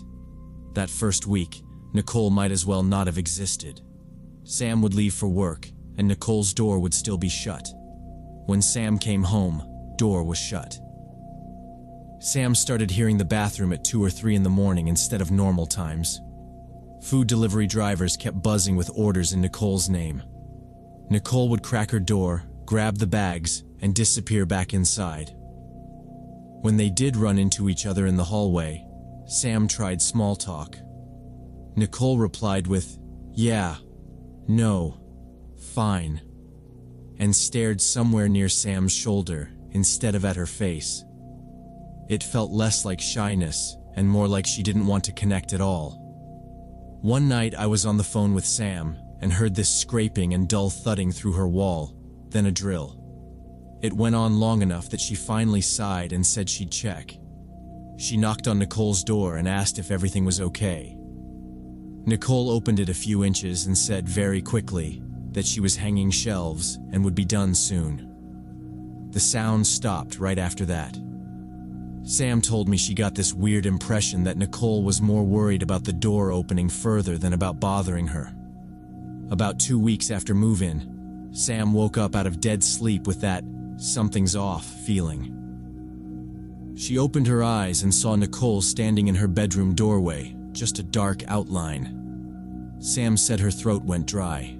She asked, "Nicole, what's wrong?" For several long seconds, Nicole didn't answer. Then she quietly said, "Do you have a spare laptop charger?"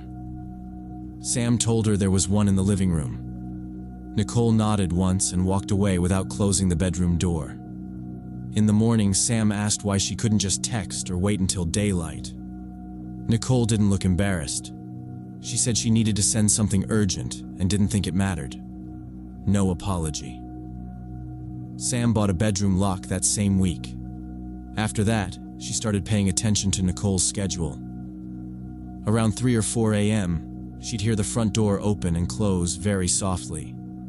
Nicole would go out, come back an hour or two later, then the apartment would go quiet again. Sam tried to convince herself it was just weird work hours, but she moved her purse, keys, and laptop into her bedroom at night. One afternoon, Nicole headed out and a package arrived a few minutes later.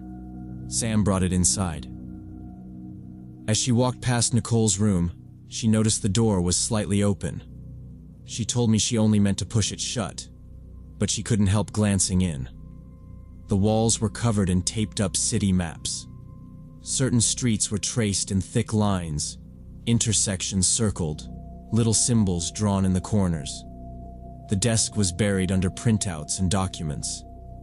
She couldn't read more than a few words, but she recognized building layouts and words like access and entry. She backed out, shut the door, and sat on her own bed shaking. That night she tried to bring it up. She asked how work was going and if Nicole was doing some kind of mapping project. Nicole watched her carefully and said it was a data analysis thing, logistics modeling, and that some of it was confidential, so she preferred her door stayed closed. Her face didn't change the whole time. Sam decided she'd keep her distance and start looking for a new roommate. The final straw came a few days later. It was early morning when Sam woke up to whispering right next to her ear. She opened her eyes, and Nicole was sitting in a chair pulled up to the bed, leaning over her, lips almost touching Sam's face. Sam screamed and shoved herself against the wall. Nicole flinched but didn't back up much. She said she was trying to wake Sam because a package had arrived in her name, and she hadn't answered the buzzer. The box was still by the door. Sam kept asking why she was inside the bedroom, why she was that close. Nicole didn't explain, just repeated that there was a package and asked if Sam wanted her to bring it in. On Monday, Sam told her she needed her to move out by the end of the week. She said it calmly, told Nicole the rent was covered through the month, but that it wasn't working out. Nicole didn't argue, didn't ask for details. She just said, "Okay," and over the next 2 days, carried her things out alone. When Sam finally looked into the empty room, she saw long rows of drill holes and pale rectangles on the wall where something had been mounted. A month later, Sam called me from work, voice shaking. And this is the part that still makes my stomach drop. The police had contacted her. Nicole had been arrested for trying to set fire to a warehouse on the edge of the city. And during the search, they found detailed plans for several attacks, including the house where Sam lived.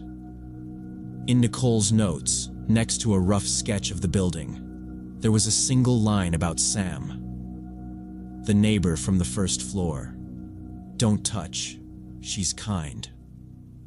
The police said Nicole had been diagnosed with schizophrenia, had stopped taking her medication, and had built a delusional conspiracy in her head.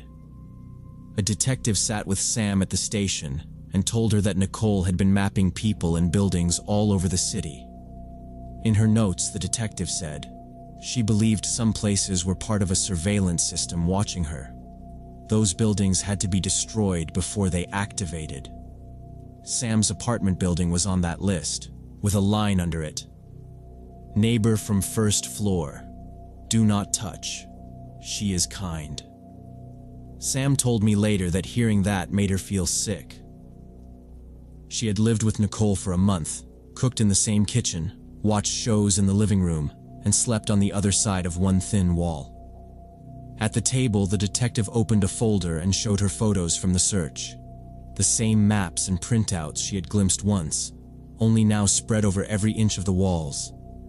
He told her they thought Nicole focused on her only because she had helped her move in, but that it might just be random. She walked out of the station in a daze, went back to the apartment, and knew she could not stay there long. She needed time to find another place and deal with the lease, so she gave herself 1 week. That week she barely slept. Every sound in the hallway made her jump.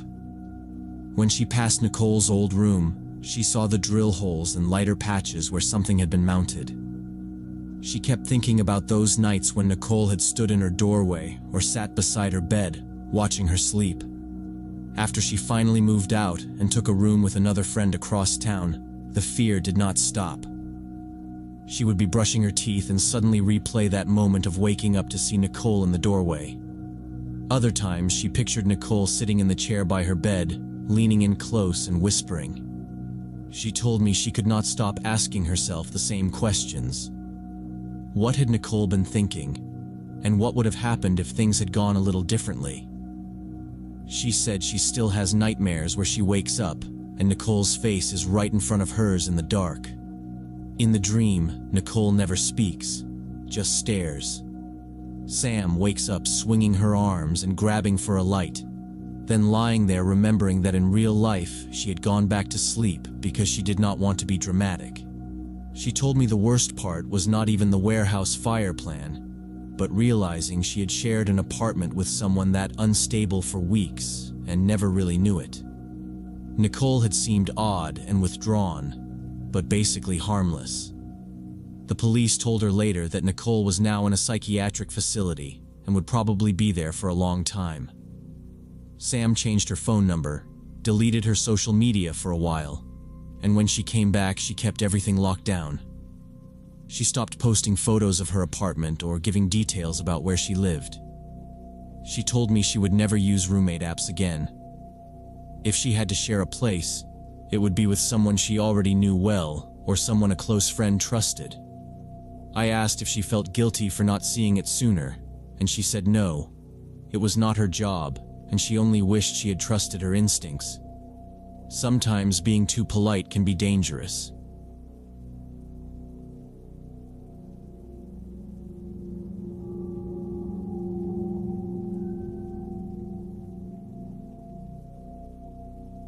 In the fall of 2023, I moved to Portland after landing a junior analyst job at a financial company. I was 26 then, and now at 28 I'm looking back on it, still trying to figure out how something so ordinary went sideways. I rented a small apartment downtown, close enough to walk to work. Within 2 weeks I was on autopilot. Wake up, shower, throw on my gray Nike hoodie, grab my black North Face backpack, and head out the door toward this coffee shop called Blue Morning. I told myself this was just what being an adult meant. Every weekday morning I got there around 8:05, ordered a latte with almond milk, and grabbed the same table by the second window on the right because it had an outlet. I'd open my laptop, skim emails, glance at Reddit, maybe scroll headlines, then walk the 1 block to the office at 8:45. The staff started memorizing my order fast. Customers blended together. Office people in button-ups, students with headphones, a freelancer at the bar. Tuesdays I added an extra espresso shot because Monday meetings ruined my sleep. It felt safe because nobody ever seemed to really notice me there. That was the setup, nothing dramatic, just repetition. Until one morning in mid-October, I sat down, opened my laptop, and saw a new Instagram message from some account with a blank profile picture and a username that was just random letters and numbers. 0 posts, 0 followers, typical throwaway. The message started, "You're at Blue Morning every day at 8:05, latte with almond milk, second window on the right, gray Nike hoodie, black North Face backpack. Then, you order an extra shot on Tuesdays. I want to know you better." Every detail was exact, and my stomach just dropped. I lifted my head and did this slow, fake, casual scan around the cafe. The same people were there as most days. The older woman reading in the corner, 2 students sharing headphones, the guy at the counter with his giant spreadsheet open, a couple random office workers. No one looked at me twice. I told myself to relax, finished my drink, and decided I'd just ignore it.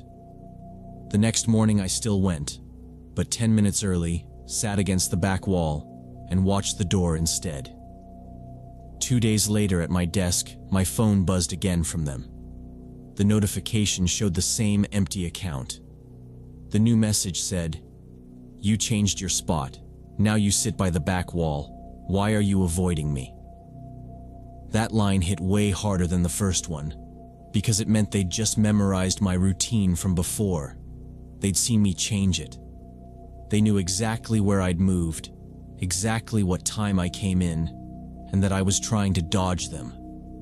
Whoever this was, they were close enough to watch me in real time. Ignoring them wasn't working, and the not knowing itself was starting to feel dangerous for me. Instead of blocking them like a normal person, I opened my notes app and started building a fake version of myself. New name, Jake.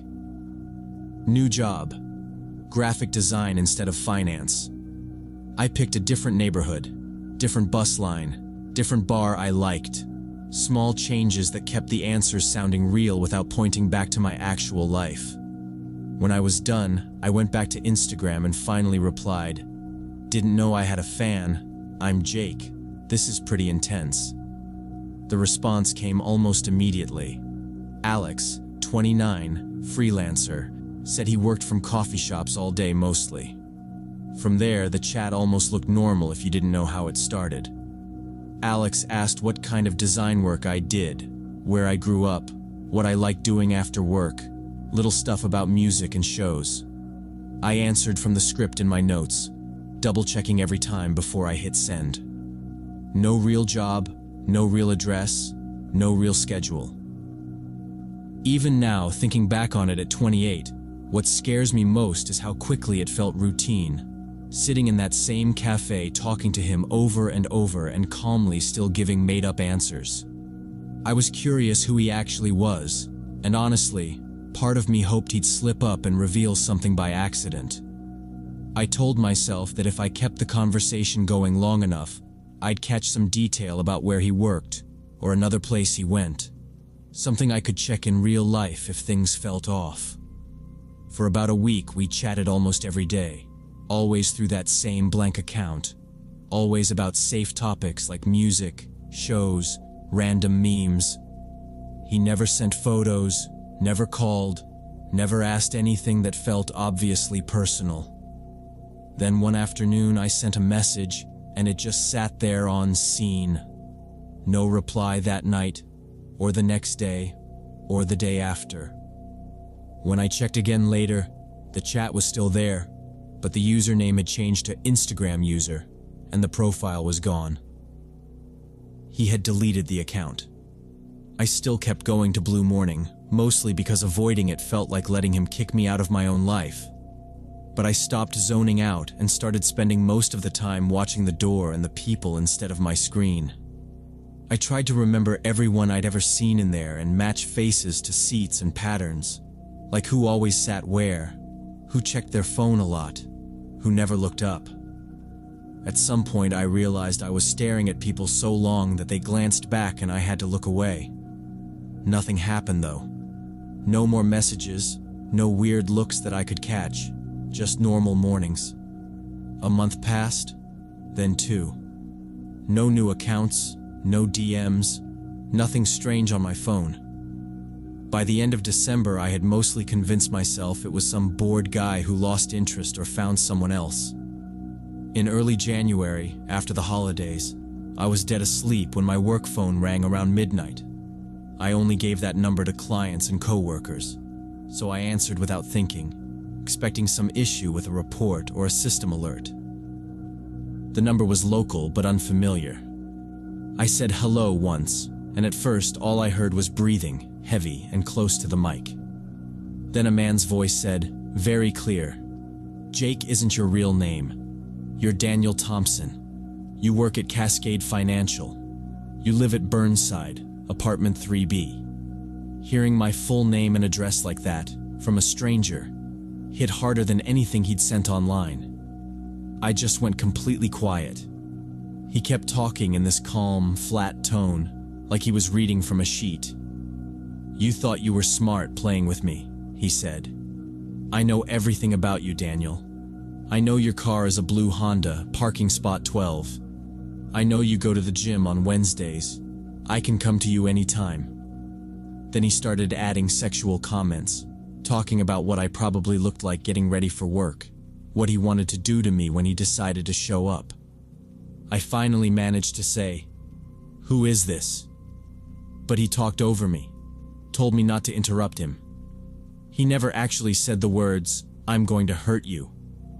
But everything around what he was saying was an obvious threat. The whole call lasted maybe 40 seconds. Then he hung up. My hands were shaking so hard I almost dropped the phone while I pulled the number up on Google. Nothing came up. I blocked it. Over the next hour, my work phone rang 4 more times from 4 different local numbers. I let every call go to voicemail. None of them left a message. I didn't sleep after that. I just sat on the couch with the lights on, work phone on the table, personal phone in my hand, going back and forth on whether to call someone from work that late or just wait. Around 6, I showered, got dressed, and drove straight to the police station instead of going to Blue Morning. At the station, I filed a report with the desk officer. I showed him screenshots of the Instagram chat, walked him through the whole timeline from the cafe to the deleted account to the calls, and then played the recording my company phone system automatically saves. He listened, nodded a few times, and then basically said that since the caller hadn't made a clear, direct threat of physical harm, and we had no idea who he was, there wasn't much they could actually do right then. He suggested I change my phone numbers, tighten my privacy settings, vary my routine, and call 911 if anything escalated. I walked out of there more tense than relieved, but at least there was a report on file. After that, I kept replaying every Instagram message in my head, trying to figure out if I'd slipped and given him anything real, and I kept coming up empty. I'd been careful from the first reply, so the only explanation that made sense was that he followed me in real life.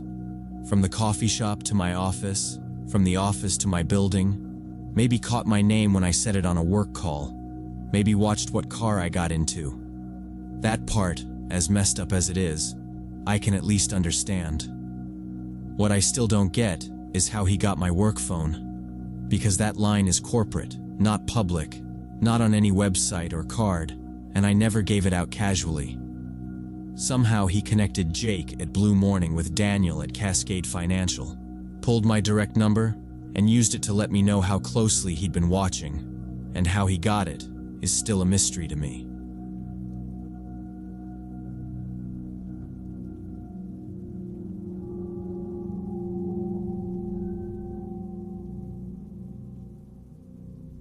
In November 2016, I went back to my university town for a small alumni reunion.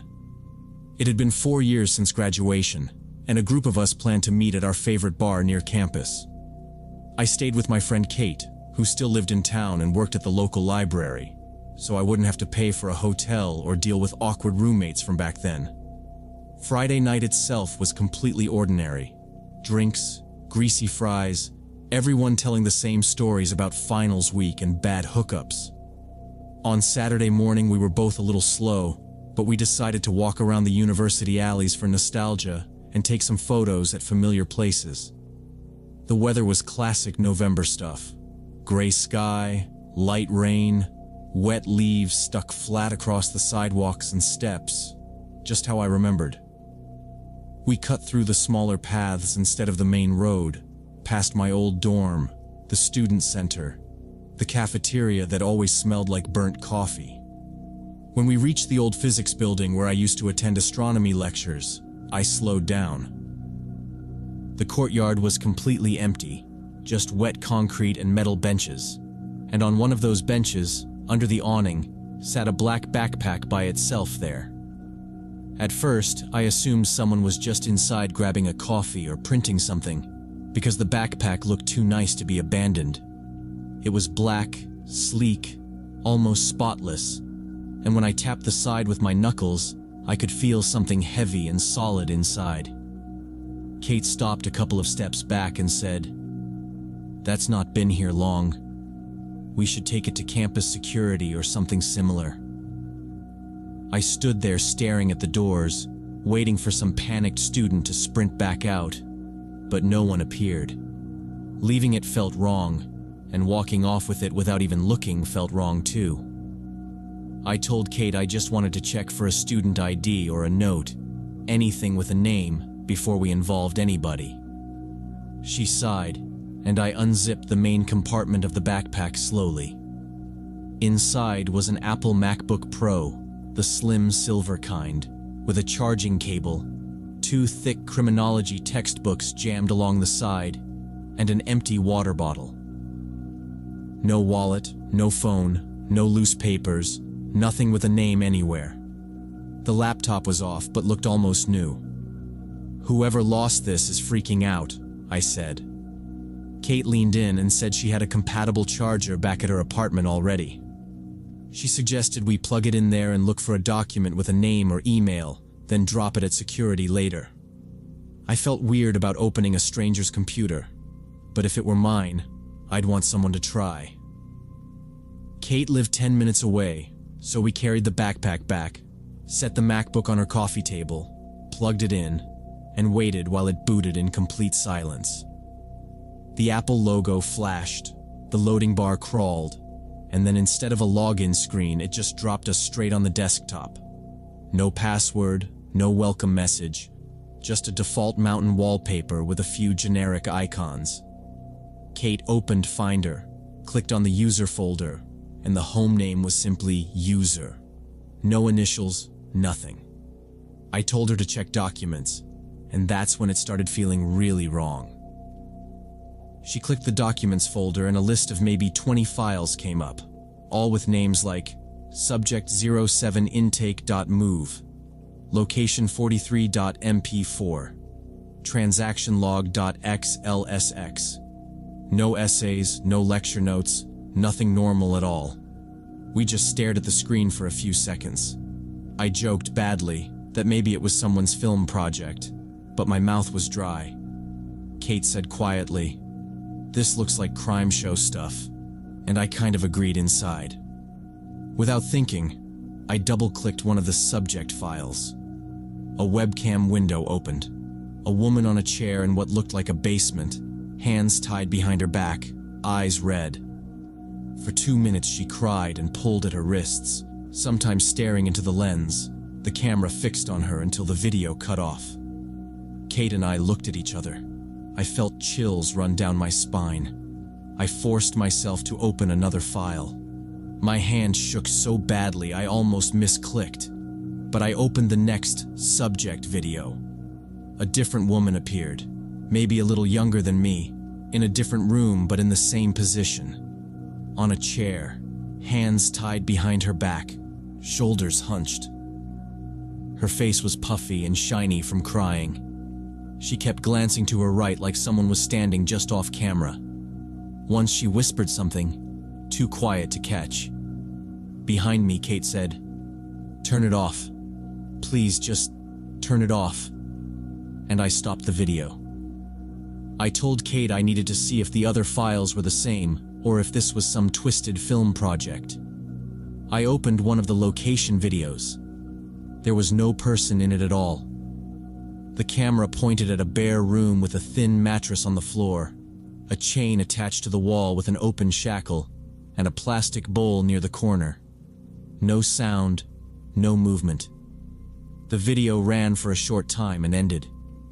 Kate stepped back from the coffee table and said, "This is real. We shouldn't be watching this."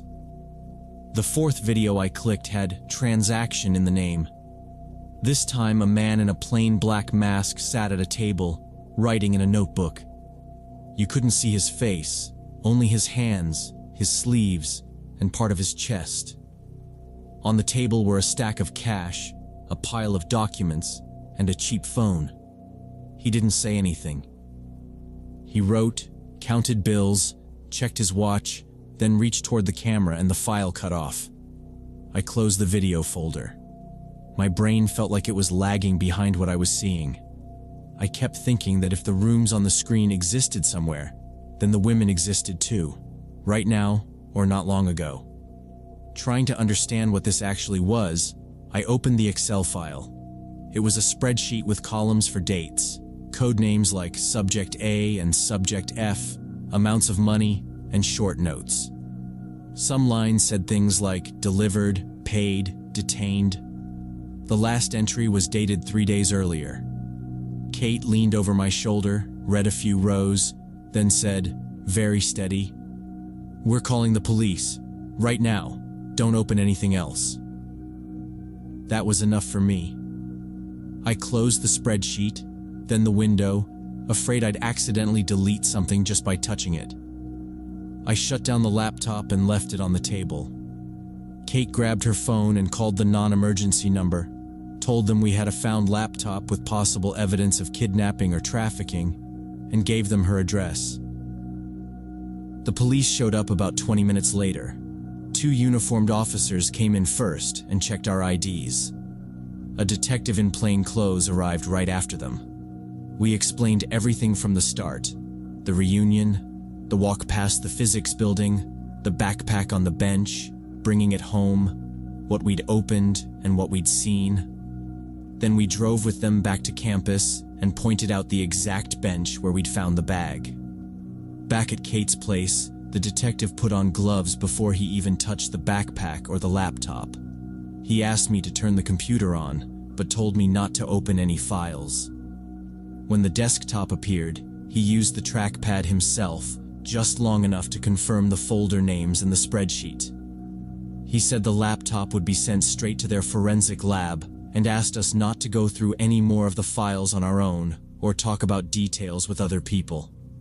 He took the backpack, laptop, charger, and textbooks, wrote down our phone numbers and emails, and said we might have to come in later to give full statements or testify.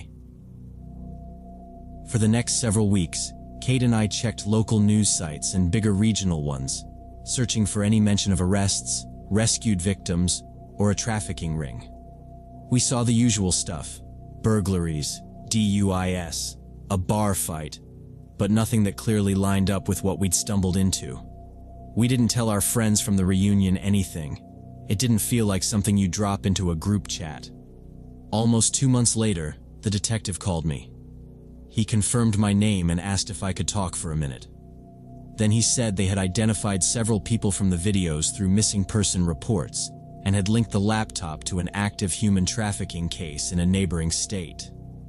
He said he couldn't give details because the investigation was ongoing, but that the files had been important and that US turning the backpack in had helped the case move forward.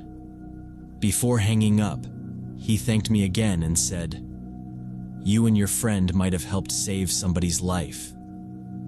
I still don't know the whole truth about that backpack or the people in those files, and honestly, I'm scared to know. I think about those women whenever I see a lost bag or a missing person poster and hope they were found and protected. But at the same time, I'm afraid to know what really happened to them.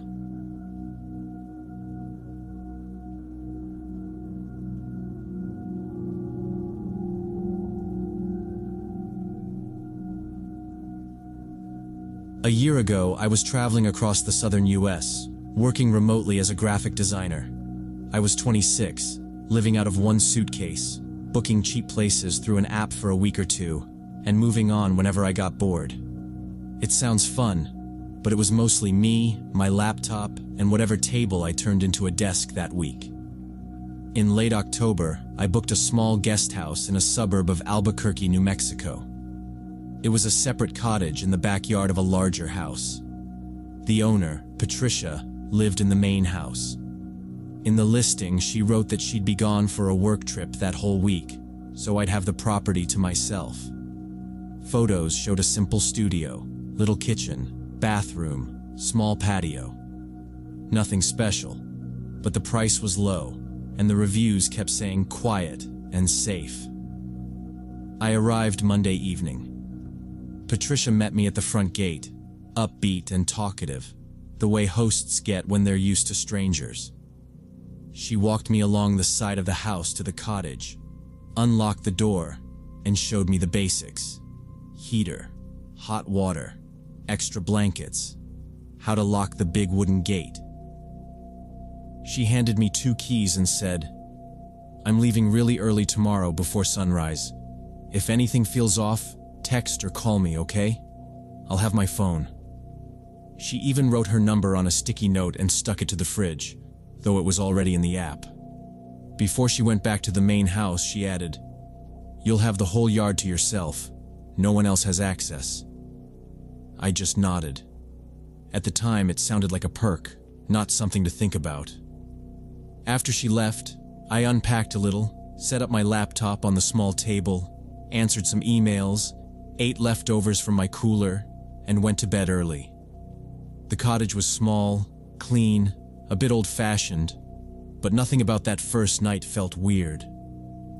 The next morning I woke to the sound of a car starting and gravel crunching. When I went outside later, Patricia's car was gone, curtains in the main house were closed, and the yard had that empty rental feeling, like the place was on pause.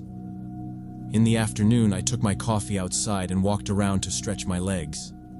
That's when I noticed the door. Between the main house and the cottage, slightly off to the side, there was an old slanted wooden door set into the ground, like a cellar entrance. The wood was gray, and the whole thing was half buried in grass and weeds. It was shut, latch-hooked, padlock hanging loose but closed. I glanced at it, thought basement, and kept walking. Old houses have weird storage spaces. I didn't really care. That night I worked late on a rush project and crashed. On the 3rd day, late afternoon, I came back from a walk and saw right away that something was different. The cellar door was open a few inches, latch hanging. In the morning, it had definitely been shut. I walked over, told myself it was probably wood swelling or wind, and nudged the door with my foot. It creaked open more. Cool air drifted up from concrete steps, disappearing into darkness.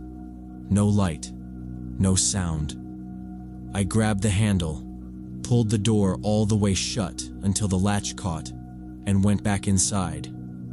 I did think about finding a rock to keep it down, then decided I was being dramatic. The next morning, carrying out a trash bag, I froze. The door was open again, this time pushed all the way back on its hinges like someone had walked down and not bothered to close it. The black rectangle to the basement was just there. I stood in the yard staring at it, counting off reasons it could be normal, and none of them really landed. I didn't go closer. I backed into the cottage, locked the door, and texted Patricia. "Hey, quick question. That outside basement door between the houses keeps being open in the morning. Should it stay closed?" I stared at the message for a second, then hit send.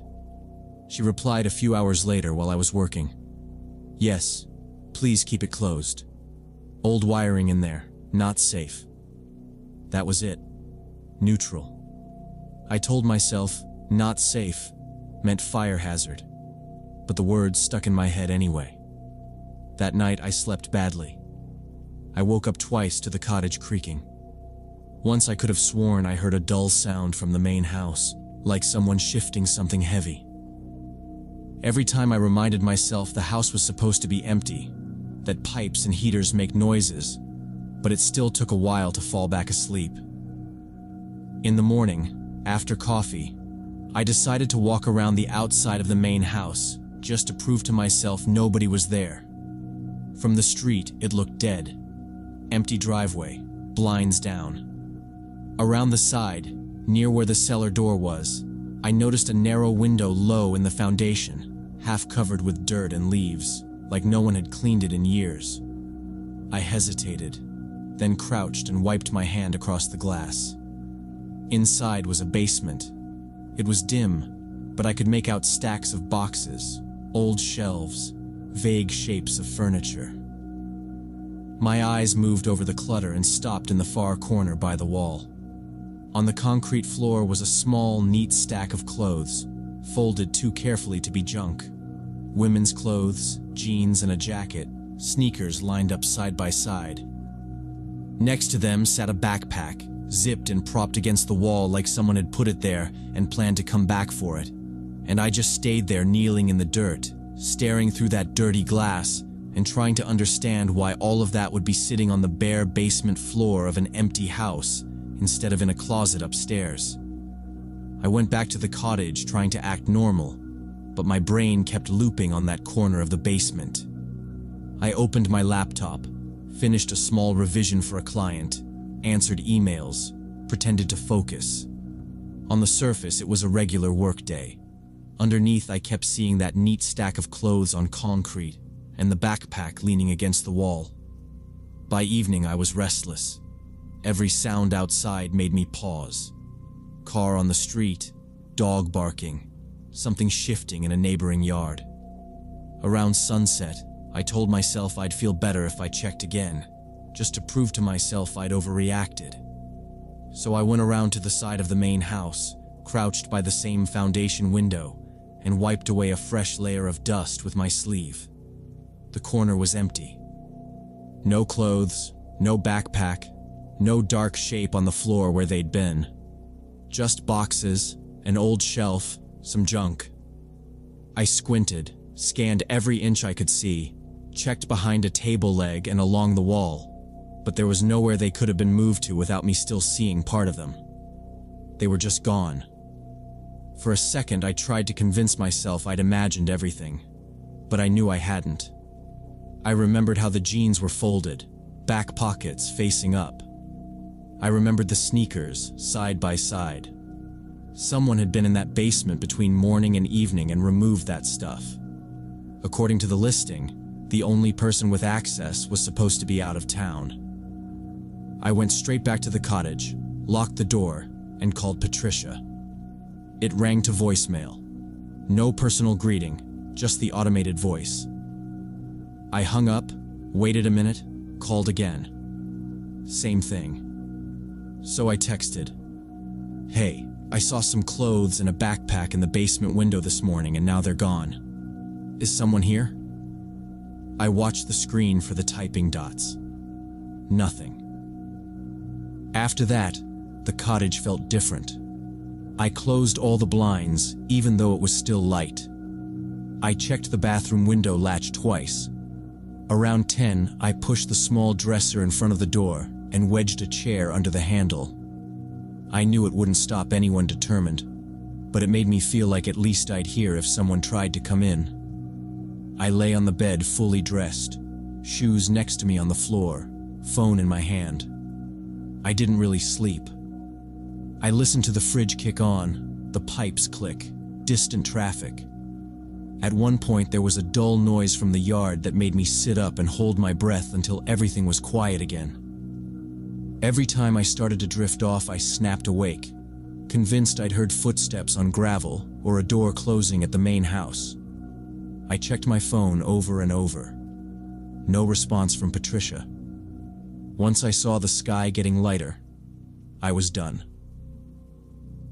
Nothing specific had happened, but my gut was screaming at me to leave. I packed fast, shoved everything into my suitcase, wiped down the table out of habit, and hauled my stuff out to the car. I didn't look at the main house, didn't go near the cellar door. I dropped the keys into Patricia's mailbox like she told me to, and drove away. 2 days later, already in another state, my phone buzzed. "Sorry for the concern," Patricia wrote. "I have an acquaintance who sometimes stores things in the basement. He picked them up. Everything's fine." I read it a few times. It explained that someone had been there, but not why she hadn't warned me, or why those things had been sitting folded on the floor instead of on the shelves. A few weeks later, in some random motel, I couldn't stop thinking about that yard. I was scrolling through my photos and saw the screenshot of Patricia's listing I'd taken before the trip. On impulse, I opened my laptop and searched the address and street name.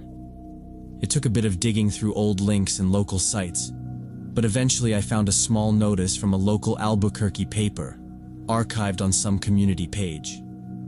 3 years earlier, a 24-year-old tourist had gone missing in that area. Female, traveling alone, last seen in Albuquerque. The article said the trail went cold. In a follow-up piece, there was a grainy photo of a house in that neighborhood. The resolution was bad, but the porch, driveway angle, and fence line looked uncomfortably close to Patricia's place. The owner's name in the article wasn't Patricia. Different last name. Maybe a previous owner. Maybe Patricia's real name. Maybe nothing. It sat in my head anyway.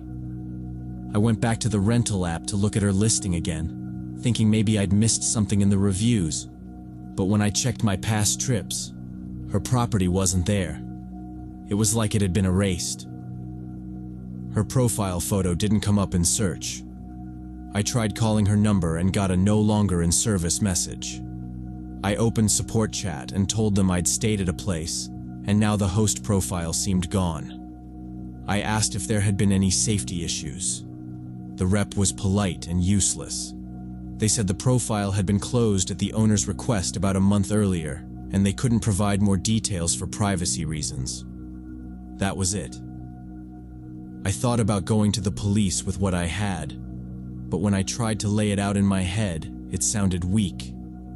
Clothes and a backpack I'd seen through a dirty basement window, a delayed text with a vague explanation, an old missing person article with a house that looked similar, and a host account that no longer existed. No photos, no dates, nothing concrete tying any of it together. So I didn't file anything.